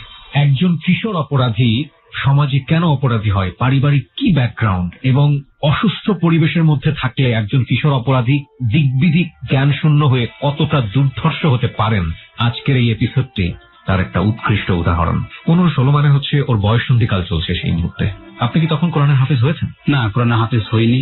আমি তখন 4 পারা না 5 পারা মুখস্থ করি, মুখস্থ করার পরে আর কি ওই হেফজ ছেড়ে দেওয়ার পরে কিতাব লাইনে যাই। 5 পারা পরে আপনি ছেড়ে দিয়েছিলেন? হ্যাঁ, 5 পারার পরে আমি ছেড়ে দিয়েছিলাম, হেফজ ছেড়ে দেওয়ার পরে কিতাব লাইনে যাই। মানে ওই অবস্থায় আমি মাদ্রাসায় লেখাপড়া করছি, এই সমস্ত কাজও করছি। আপনি যখন বাবাকে প্রথম এই কাজটা করলেন, কোপটা মারলেন, তারপর থেকে বাবাকে পুষ্করিণীতে ফেলে দেওয়া পর্যন্ত কতক্ষণ সময় লেগেছে? এটা সময় লেগেছে আপনার 30 থেকে আধা ঘন্টা। আধা ঘন্টার মধ্যে আপনার কি ফিল হচ্ছিল? আপনার কি একবারও মনে হয়নি সে আপনার জন্মদাতা পিতা? ফিল বলতে আমি একটা চিন্তা করছি যে আমার ফ্যামিলির শান্তি হয়েছে, আমার মার শান্তি হয়েছে, আমি শুধু এটাই ভাবতাম। প্রিয় শ্রোতা, আমরা বিরতির পরে আবারও ফিরে আসব মোস্তফার কাছে। যেই ঘটনা আজকে এখানে আপনারা শুনছেন সেটা উপস্থাপিত হচ্ছে রয়্যাল টাইগার ড্রিঙ্ক প্রেজেন্স যাহা বলিব সত্য বলিবতে। মানুষের জীবনের নির্মম, নির্মোহ এবং বাস্তব সত্য কতটা দুর্ধর্ষ হতে পারে, একজন কিশোর অপরাধী কত বড় অপরাধ করতে পারেন, পারিবারিক স্কুলিং যদি ভালো না হয় তাহলে সেই ছেলে কিংবা সেই মেয়ে একটা সমাজের জন্য, একটা পরিবারের জন্য কতটা দুর্ধর্ষ হতে পারে, তার বাস্তব উদাহরণ হচ্ছে আজকের এই যাহা বলিব সত্য বলিবতে মোস্তফার স্বীকারোক্তি। ওকে দেখার জন্য আপনারা চলে আসতে পারেন ফেসবুক পেজে। আমাদের ফেসবুকের ঠিকানা www.facebook.com/ABC Radio FM 89.2। ফিরে আসছি ঠিক 4 মিনিট পর। আপনার মনে হচ্ছিল যে এই কাজটা করার পরে আপনার পরিবারে শান্তি নেমে আসবে। জি। তারপর কি হলো? আমরা ধারাবাহিকভাবে শুনি। আপনার পুরো শরীরে রক্ত লেগে গেছে, তারপর?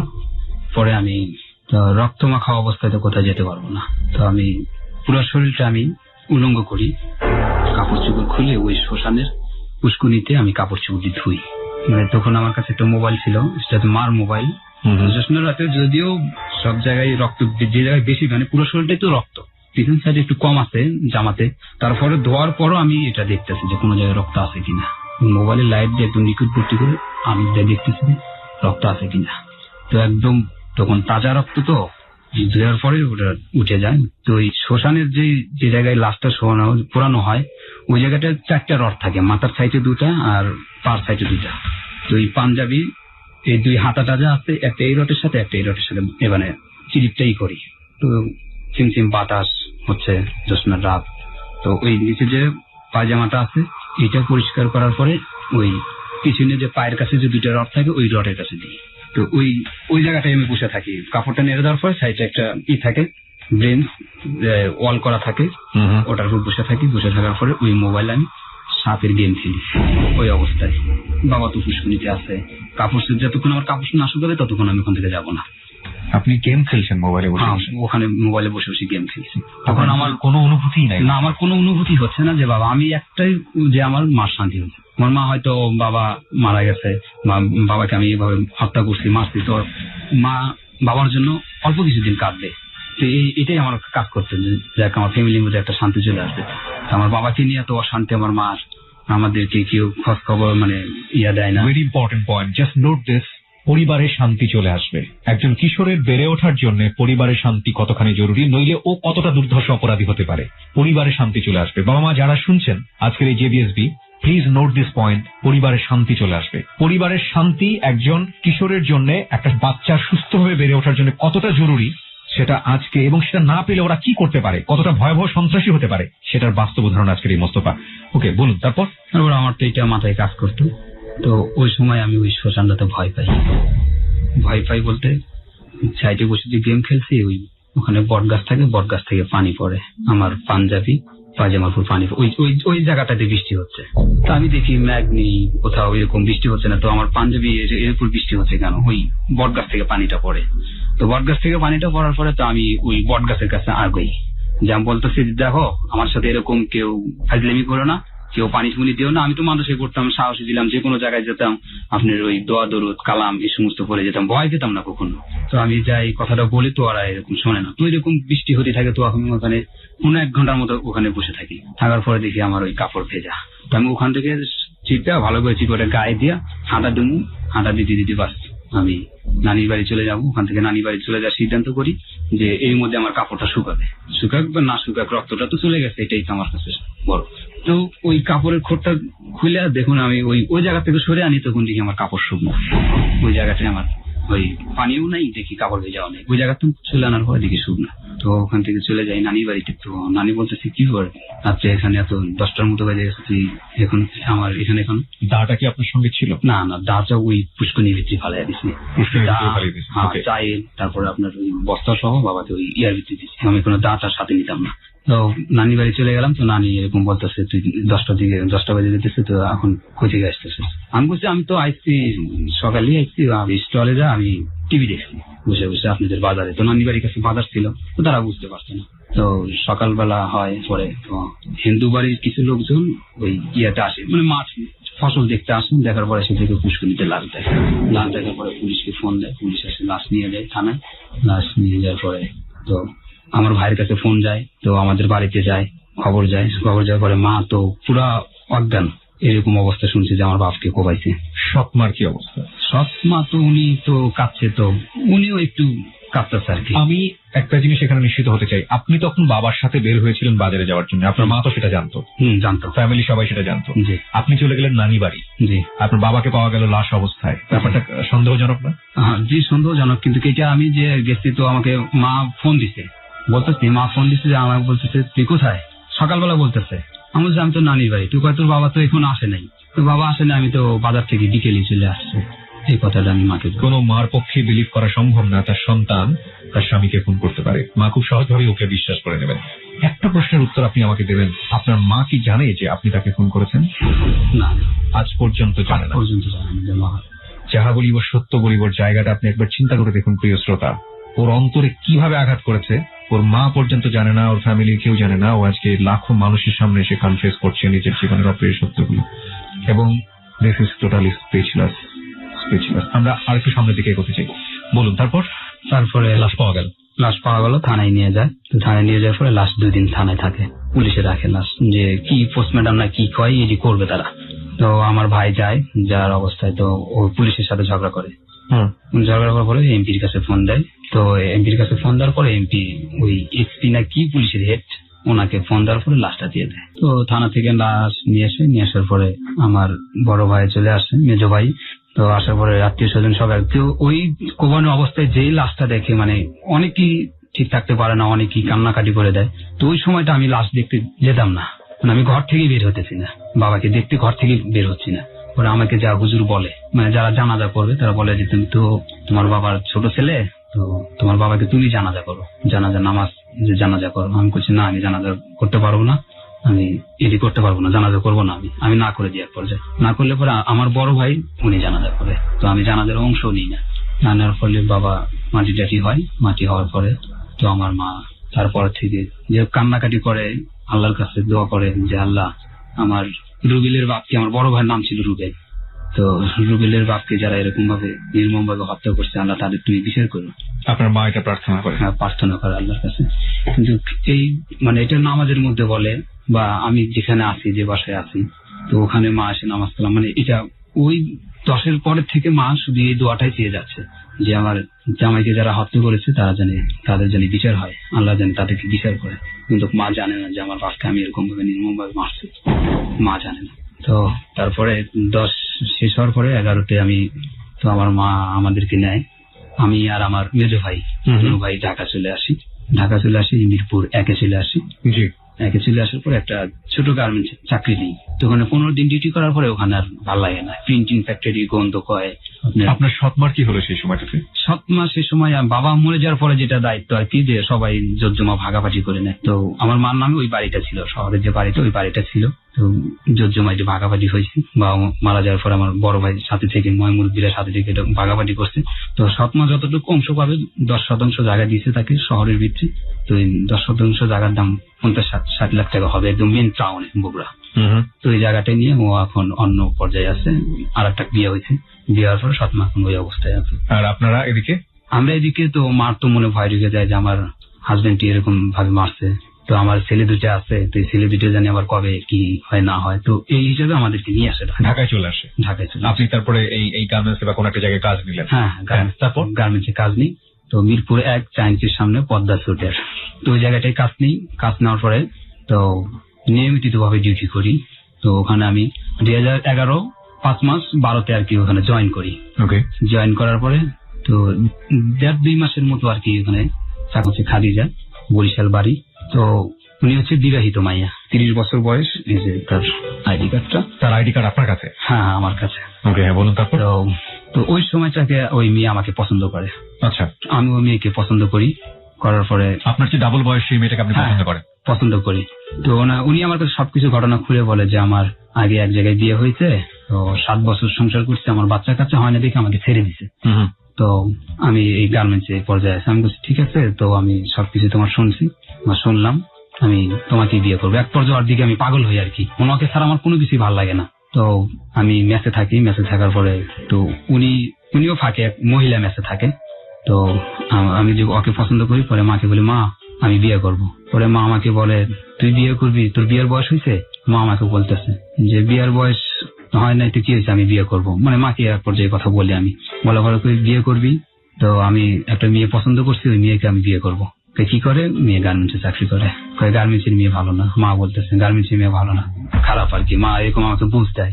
তো আমি মার কথা শুনি না, না শোনার কারণে আমি ওই মেয়ের সাথে আর কি একই ভাবে, মানে ভালোবাসার বাসীর মধ্যে যেখানে যাওয়া আসা যাওয়া এরকম নিয়মিত ভাবে করতাম আর কি। ফোনে কন্টিনিউ কথা বলতাম। এমন দিন যেত যে একদিন কথা বলার এটা ভালো আমার মনে আছে যে 12টা থেকে কথা বলতেছি, মানে সকাল যে 8টার দিকে অফিসে যাই, 7:45 পর্যন্ত কথা বলছি। এতক্ষণ শুধু ফোনেই কথা বলছি, সুপার এফএনএফ করে। তো মেয়ের সাথে আমার এক পর্যায়ে এরকম খুব গাঢ় একটা রিলেশন হয়ে যায়। হওয়ার পরে ওরে মা কয় ঠিক আছে, তুই যদি মেয়ে পছন্দ করস, মেয়েটা তোকে আমার দেখার বিষয়, আমি দেখবো। আমি বলছি আচ্ছা ঠিক আছে মা, তোমাকে দেখাবো। তো আমি মাকে দেখাই, তো মা কয় শহীদ মিনারে তুমি নিয়ে এসো মায়েরাকে। ওরা আমি মিরপুর শহীদ মিনারে নিয়ে যাই। নিয়ে যাওয়ার পরে মা দেখে, তো ওই অবস্থায় বোরকা পরা থাকে, শুধু চোখটা বাইর করে থাকে, বোরকার সম্পূর্ণ শরীর ঢাকা, চোখটা থাকে। তো মা শুধু কণ্ঠটা শুনে, মুখটা খুলতে বলে না, আর মেয়ে মুখটা খোলেও না। যে মুখটা খোলার পরে যে একটা কথা বলা, সরাসরি একটা কথা বলে, এরকম কোন ইয়ে হয় না। তো বলে পরে মা আমাকে বলে তুমি আমার একসঙ্গে আমার সাথে দেখা করে। তো মা আমাকে বলতেছে, ফাঁকে ডাকতে বলতেছে। তুমি আর আমি ওখান থেকে চলে আসি, মেয়ের বাসায় যাই, আমি আমার বাসায় চলে আসি। তো আমি তারপরের দিন যাই মার কাছে। মার কাছে যাওয়ার পরে মার সাথে দেখা করি। মেয়েটার কণ্ঠ শুনতে দেখলাম মেয়েটার বয়স অনেক বেশি। তো তুই যদি এই সময় বিয়ে যদি করস, তোর বয়স তো বিয়ের বয়স যদিও হয়নি, এই সময় বিয়ে করলে আমি দেশ গ্রামে ভালো মেয়ে বয়স কম দেখে আমি বিয়ে করাবো। তো আমি মা এই কথা বলার পরে আমি কিছুতেই আমি এটা শুনি না। না মা, আমি বিয়ে করলে ওকেই বিয়ে করবো। আমি মাকে শুধু এটাই বলতেছি বারবার, না আমি বিয়ে করলে ওকে বিয়ে করবো, আমি কোনো কোথাও বিয়ের সাথে আমি করবো না, ওকে বিয়ে করবো, আমি ওকে ভালোবাসা ওকে বিয়ে করবো। তুমি আমাকে 16 বছর বয়সে যে আমি এই কাজটা যেহেতু করতে যাচ্ছি, এটা তো আমার পক্ষে ভুল, কিন্তু ও আমাকে কিছু খাওয়ানোর পর থেকে ওর প্রতি আমি একটা মাতলাম, মানে ওকে ছাড়া কিছুই বুঝি না। আমার মা কিছু একটা খাইয়েছে, হ্যাঁ, আপনার সেরকম মনে হয়েছে, সেরকম মানে এই যে এক ধরনের কুফরি কালাম টালাম করে এগুলো কথা আপনি বলছেন, এক ধরনের সামাজিক বিলিফ কিন্তু এটা আছে, বিশেষ করে একটা ছেলেকে বসে আনার জন্য কিংবা একটা মেয়েকে বসে আনার জন্য, যেগুলোর কোনো বৈজ্ঞানিক ভিত্তি নেই, কিন্তু তারপরেও আমাদের সমাজে প্রচলিত আছে। ও ওইভাবেই বিলিভ করেছে যে এই মেয়েটা তাকে বসে এনেছে কোনো একটা কিছু খাইয়ে, এভাবেই আপনাকে নিতে হবে ঘটনাটি। ওকে, বলুন। তো মা বলে ঠিক আছে, তো আমি তো আর বয়সটা শুনে দেখলাম যে ওর বয়সটা বেশি, তো ওনাকে একদিন তুমি বোরকা ছাড়া নিয়ে এসো।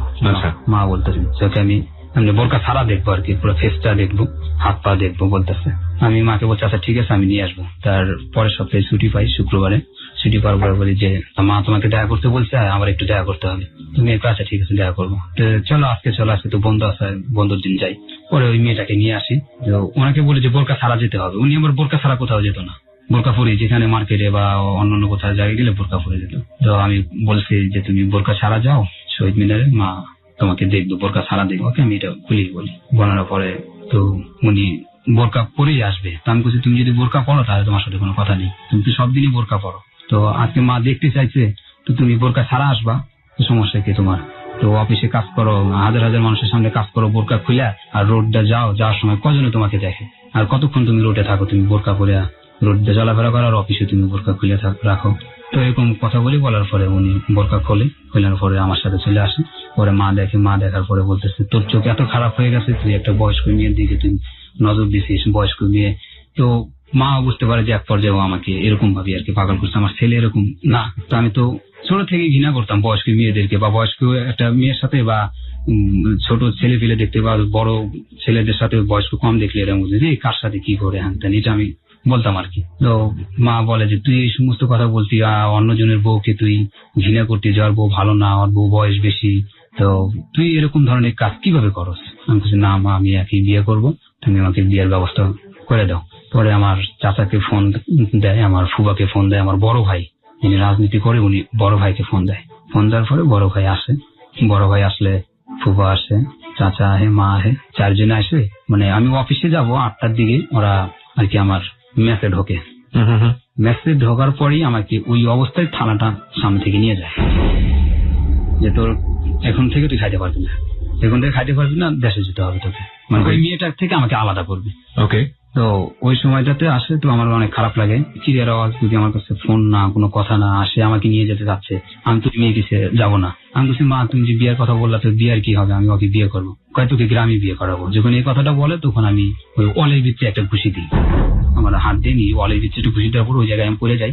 তো চাচা আমাকে উঠানোর পরে একটা থাপ্পড় দেয়, থাপ্পড় দেওয়ার পরে ওখান থেকে নিয়ে যায়, মানে মিরপুর মাজার রোড থেকে কোনাবাড়ি বাস স্ট্যান্ড বলা হয়, ওখান থেকে কোনাবাড়ি পর্যন্ত যায় একটা গাড়ি, আনন্দ সুপার।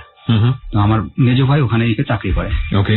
তো ওই কোনাবাড়ি স্ট্যান্ডে যা আনন্দ সুপারের গাড়িতে উঠি, তো আমার কাছে চাচা বহে, চাচাকে আমি ভয় পেতাম, আর মা আর ভাইয়া আর এক সিটে বসে, মানে আমার সামনের সিটে বসে, আর যে ফুফা আছে উনি পিছিয়ে বসে। আমি যে চাচার সাথে বসে আছি, আমি জানালার সাইডে আছি, যে আমি মেয়েকে ছেড়ে কোনোভাবেই যাবো না, আমাকে আনছে মানে ট্রেনে ছেড়ে নিয়ে আসি, আমার পায়ে জুতা নেই, আমি খালি অবস্থায়, খালি গায়ে, মানে একটা এই যে এরকম স্যান্ডেল গেঞ্জিটা পরা থাকে আর ফুল প্যান্ট পরা থাকে, অবস্থায় মানে 7টা পরে অফিসে যাবো, এই অবস্থায় আমাকে নিয়ে আসে।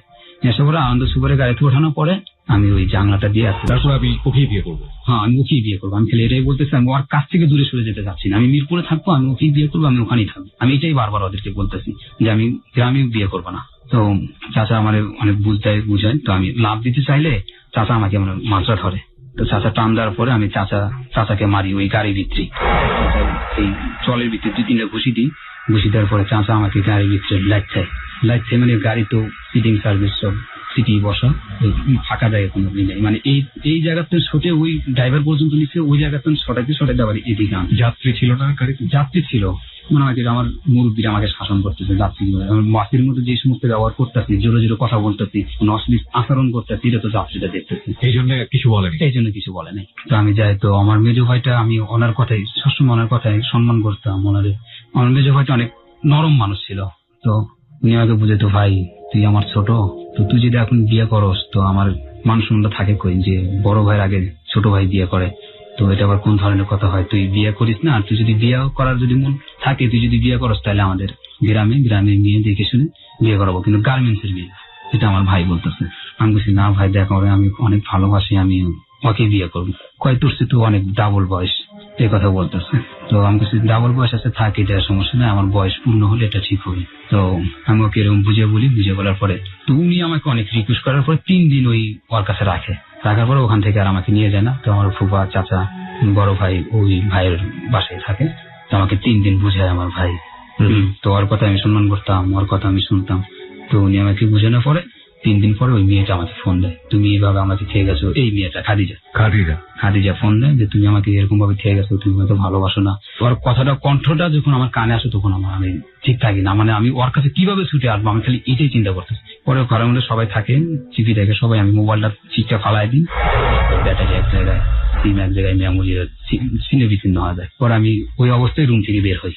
তুই মোবাইল করলে আমি কিছু এমনিতে আমার করতেছি না, আমি মানে একজনের সাথে কথা বলে রাগারাগি, মানে ওই কথাটা বলে এটা আমি শুনি, কিন্তু ওর কথাটা ওদের সামনে উত্তর দিচ্ছি না, আমি গোপন করছে আমি। তো ওই সময়টা বের হই, তো আমার পকেটে টাকা আছে না সেটা আমি খেয়াল করিনি।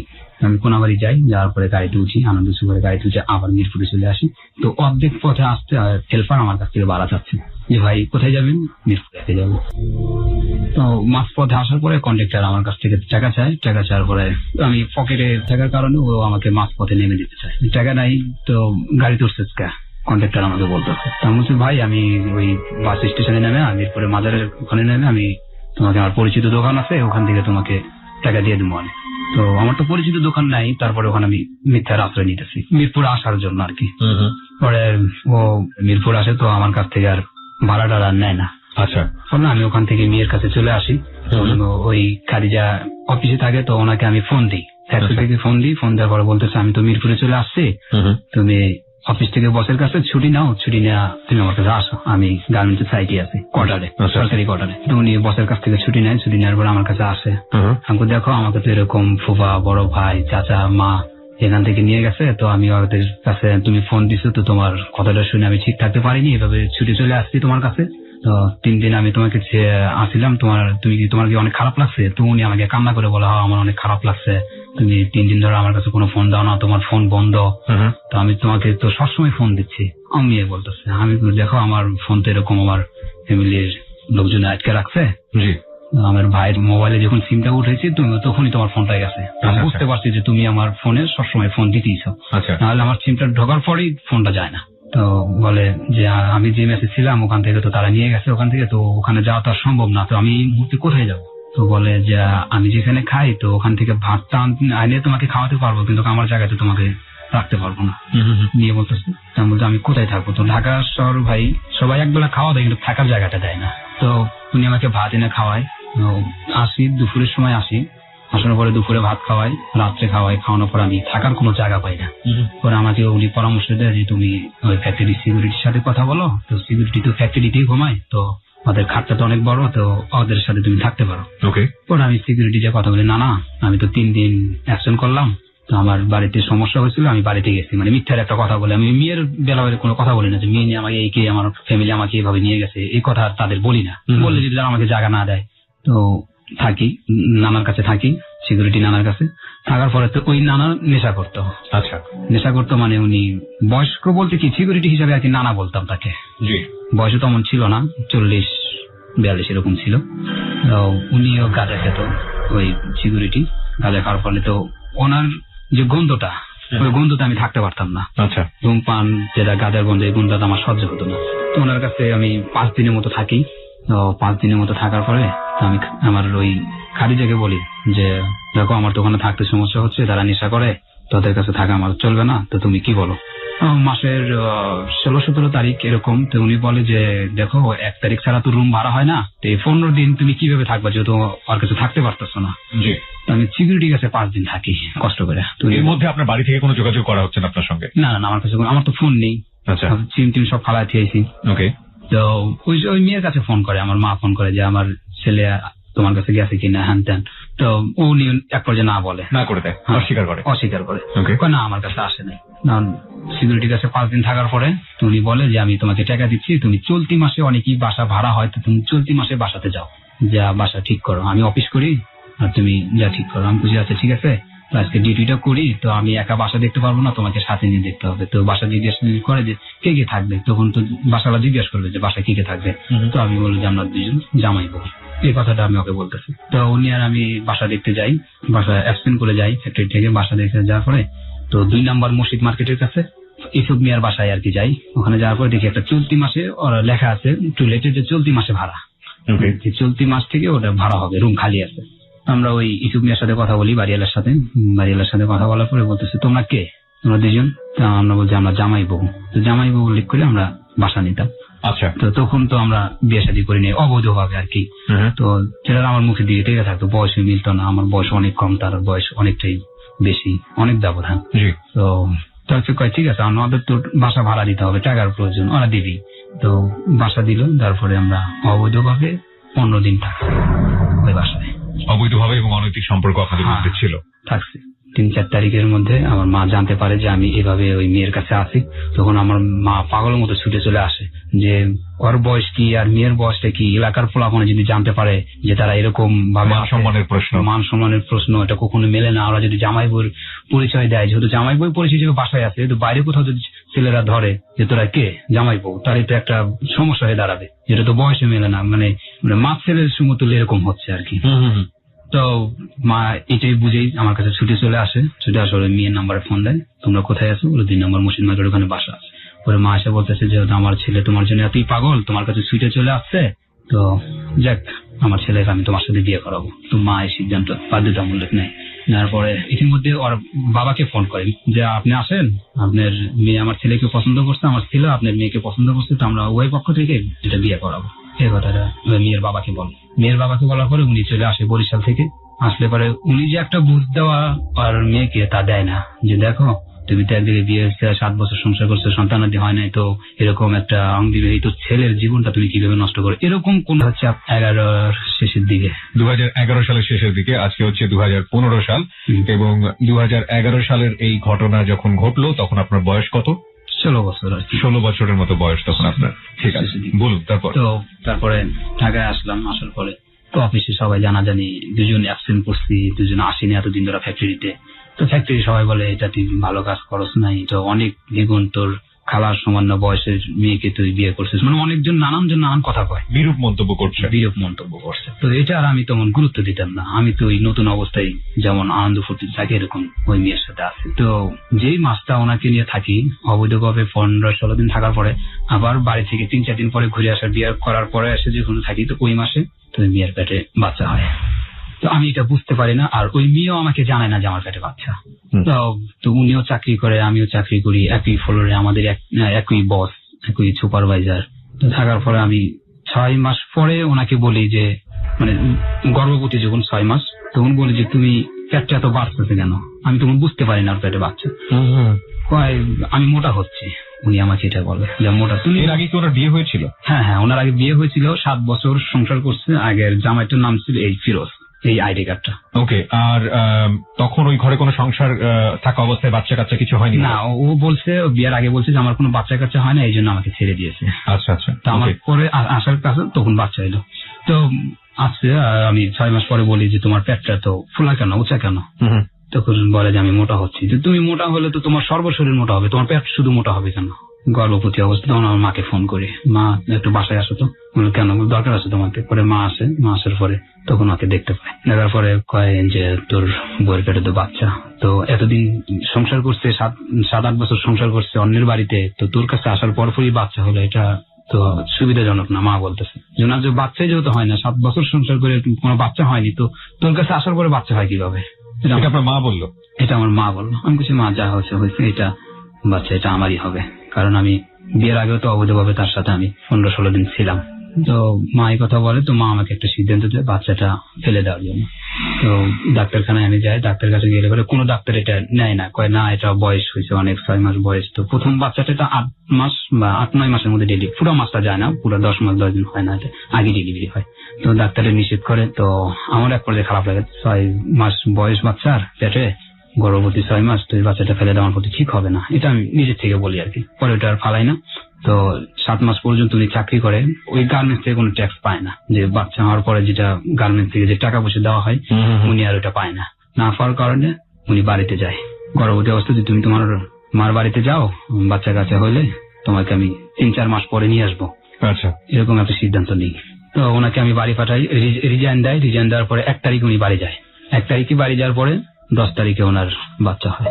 পরে আমি ওনাকে ফোন করি যে আমি আজকে লঞ্চে উঠতেছি, আমার ওয়াইফকে ফোন করি লঞ্চে উঠতেছি, তুমি থাকো, আমি কালকে ভোরবেলা আসতেছি। রাত্রে লঞ্চ হলে ভোরে যা খুশি আর কি। তো ওনার মা বলতেছে, আমার শাশুড়ি বলতেছে তুমি কার্টুন ভরে মিষ্টি নিয়ে আসবা, সে কথা বলতেছে। আমি কার্টুন ভইরা 13 কেজি মিষ্টি নিয়ে যাই। মিষ্টি নিয়ে যাওয়ার পরে তখন মেয়ে দেখি, মেয়েটা অনেক সুন্দর, খুবই সুন্দর। তো মেয়েটা দেখে এক পর্যায়ে আমি অনেক খুশি হই যে না, মেয়েটা হয়েছে। 16 বছর বয়সে আপনি বাবা হলেন। জি, 16 বছর বয়সে আমি বাবা হলাম। জীবনের কিন্তু কমপ্লেক্সিটি গুলো বাড়ছে। তো ওখান থেকে আমি মেয়েকে ছেড়ে আর আসতে পারছি না, যে না আমি মেয়ের কাছে থাকবো। আমি চিন্তা করি এদিকে রুম ভাড়া আছে, আমি চলতেছে, রুমে ভাড়া দিতে হবে, খাওয়া বিল সবকিছু চালাতে হবে, আবার এদিকে বাচ্চা হয়েছে, একটা চিন্তা ভাবনা মাথার ভিতরে ঘুরপাক খাইতেছে। এই অবস্থায় আমি আবার 3 দিন পরে ঢাকা চলে আসি। তো আমি ওই বাচ্চা ছেড়ে আর আমার ভালো লাগে না বাসায়, ওই খালি ওই বাচ্চার ছবিটা আমার চোখে ভাসতেছে, যেভাবে দেখছি এটাই আমার চোখে হেলে আসতেছে।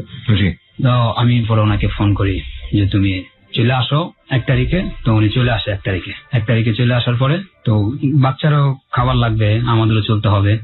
এরকম পর্যায়ে ওনাকে আমি 6 মাসের মতো রাখি। রাখার পর আমার অনেক কষ্ট হয়। কষ্ট বলতে বেতন কম, 8,000 টাকা বেতন, তো 4,000 টাকা রুম ভাড়া, জলের খাওয়ান যাচ্ছে 1,000 টাকা, আর নিজেরা 3,000 টাকা চলতে পারছি না, ভীষণ কষ্ট হচ্ছে। এই পরিস্থিতি 6-7 মাসের মতো তাকে রাখি। রাখানোর পরে আমি ওনাকে বলি তুমি দেশে চলে যাও, বেতনটা বাড়লে তুমি আসো, জানুয়ারিতে বেতন বাড়বে, তুমি বেতনটা বাড়লে তুমি চলে আসো। কাছে ঠিক আছে। পরে ওনাকে আমি বাড়ি পাঠাই। বাড়ি পাঠানোর পরে ওই ফ্লোরের একটা মেয়ে থাকে, সোনিয়া নাম। তো ওই মেয়েটা আমার এক পর্যায়ে, আমার বউ আমার কাছে না থাকার কারণে আমার একটা ওই একটা মেয়ের দিকে একটা নেশা চলে যায় আমার। পরে উনি চলে যাওয়ার পরে তো আমি আর ওদিকে তেমন খোঁজ খবর নিই না, বউয়ের তেমন আর খোঁজ খবর না, সরকারের কোনো খোঁজ খবর নিই না। তো ওই মেয়েটার পাল্লায় পড়ে গেছি। তো উনি আমাকে বলছে যে আমি আপনাকে বড় ভাই ডাকবো, আপনার আমি ছোট বোন। মেয়েটা বয়স কম ছিল, হেল্পারি কাজ করতো। তো ওই মেয়েটা নবাবগঞ্জে থাকতো, দোহা নবাবগঞ্জ, এই গুলিস্তান থেকে যেতে হয়, সেখান থেকে যেতে বেশি সময় লাগে না। তো ওনার সাথে একই মেসে থাকতাম। মেসে থাকার পরে অনেক কিছু করতাম। বুঝতে পেরেছি, আপনি অনৈতিক বিভিন্ন রকমের কাজ, বিভিন্ন ধরনের অনৈতিক কাজ, জঘন্য কাজ করতাম ওর সাথে। তো উনি আমাকে আর কি একটা বটে ফালাতে চায়। উনি যে খারাপ এটা আর আমি জানি না, ওনার খারাপ পদ্ধতিতে ওনার বাড়িতে যা শুনতে পাই, তো সেটা আপনি পরে শুনতে পেরেছি। কিন্তু আপনি যে কাজটা করছেন সেটাও তো খারাপ কাজ, সেটা তাকে জাজ করবেন কেন? সে তো আপনার সম্পর্কে জানতো, সবকিছু জানতো, আপনি বিবাহিত, আপনার একটা মেয়ে আছে, সবকিছু জানতো। জানার পরও আপনাকে এই সুযোগগুলো দিয়েছে, আপনি জেনে শুনেই ওকে এইভাবে নিয়েছেন। এইভাবে নিয়েছে। তারপর তো উনি বাড়িতে যায়, যার পরে বলতেছে ভাইয়া আমি তো অসুস্থ, বাড়িতে আপনি আমাকে নিয়ে যান। উনি এই কথাটা বলতেছে। তো আমি যাই। যাওয়ার পরে আমার কাছে টাকা থাকে, অল্প কিছু টাকা থাকে, যাতায়াত ভাড়াটা থাকে দুজনের।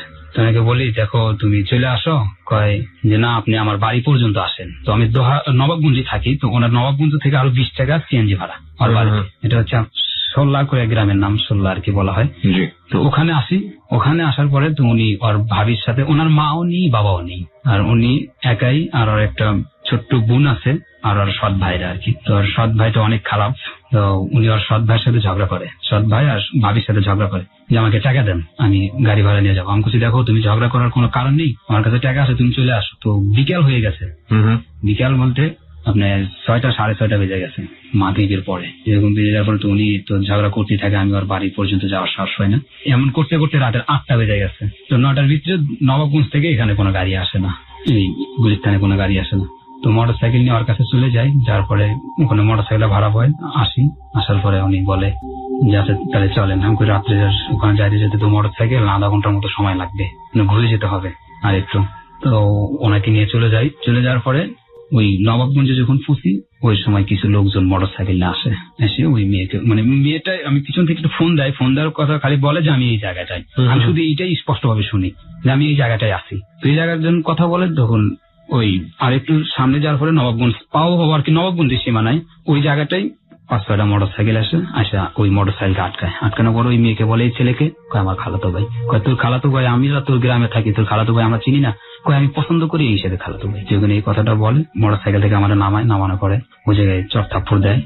তারপরে ওখান থেকে চলে আসি, ক্লাবে নেওয়ার পরে ক্লাবে মার দেয়, মার দেওয়ার পরে বিচার হয়।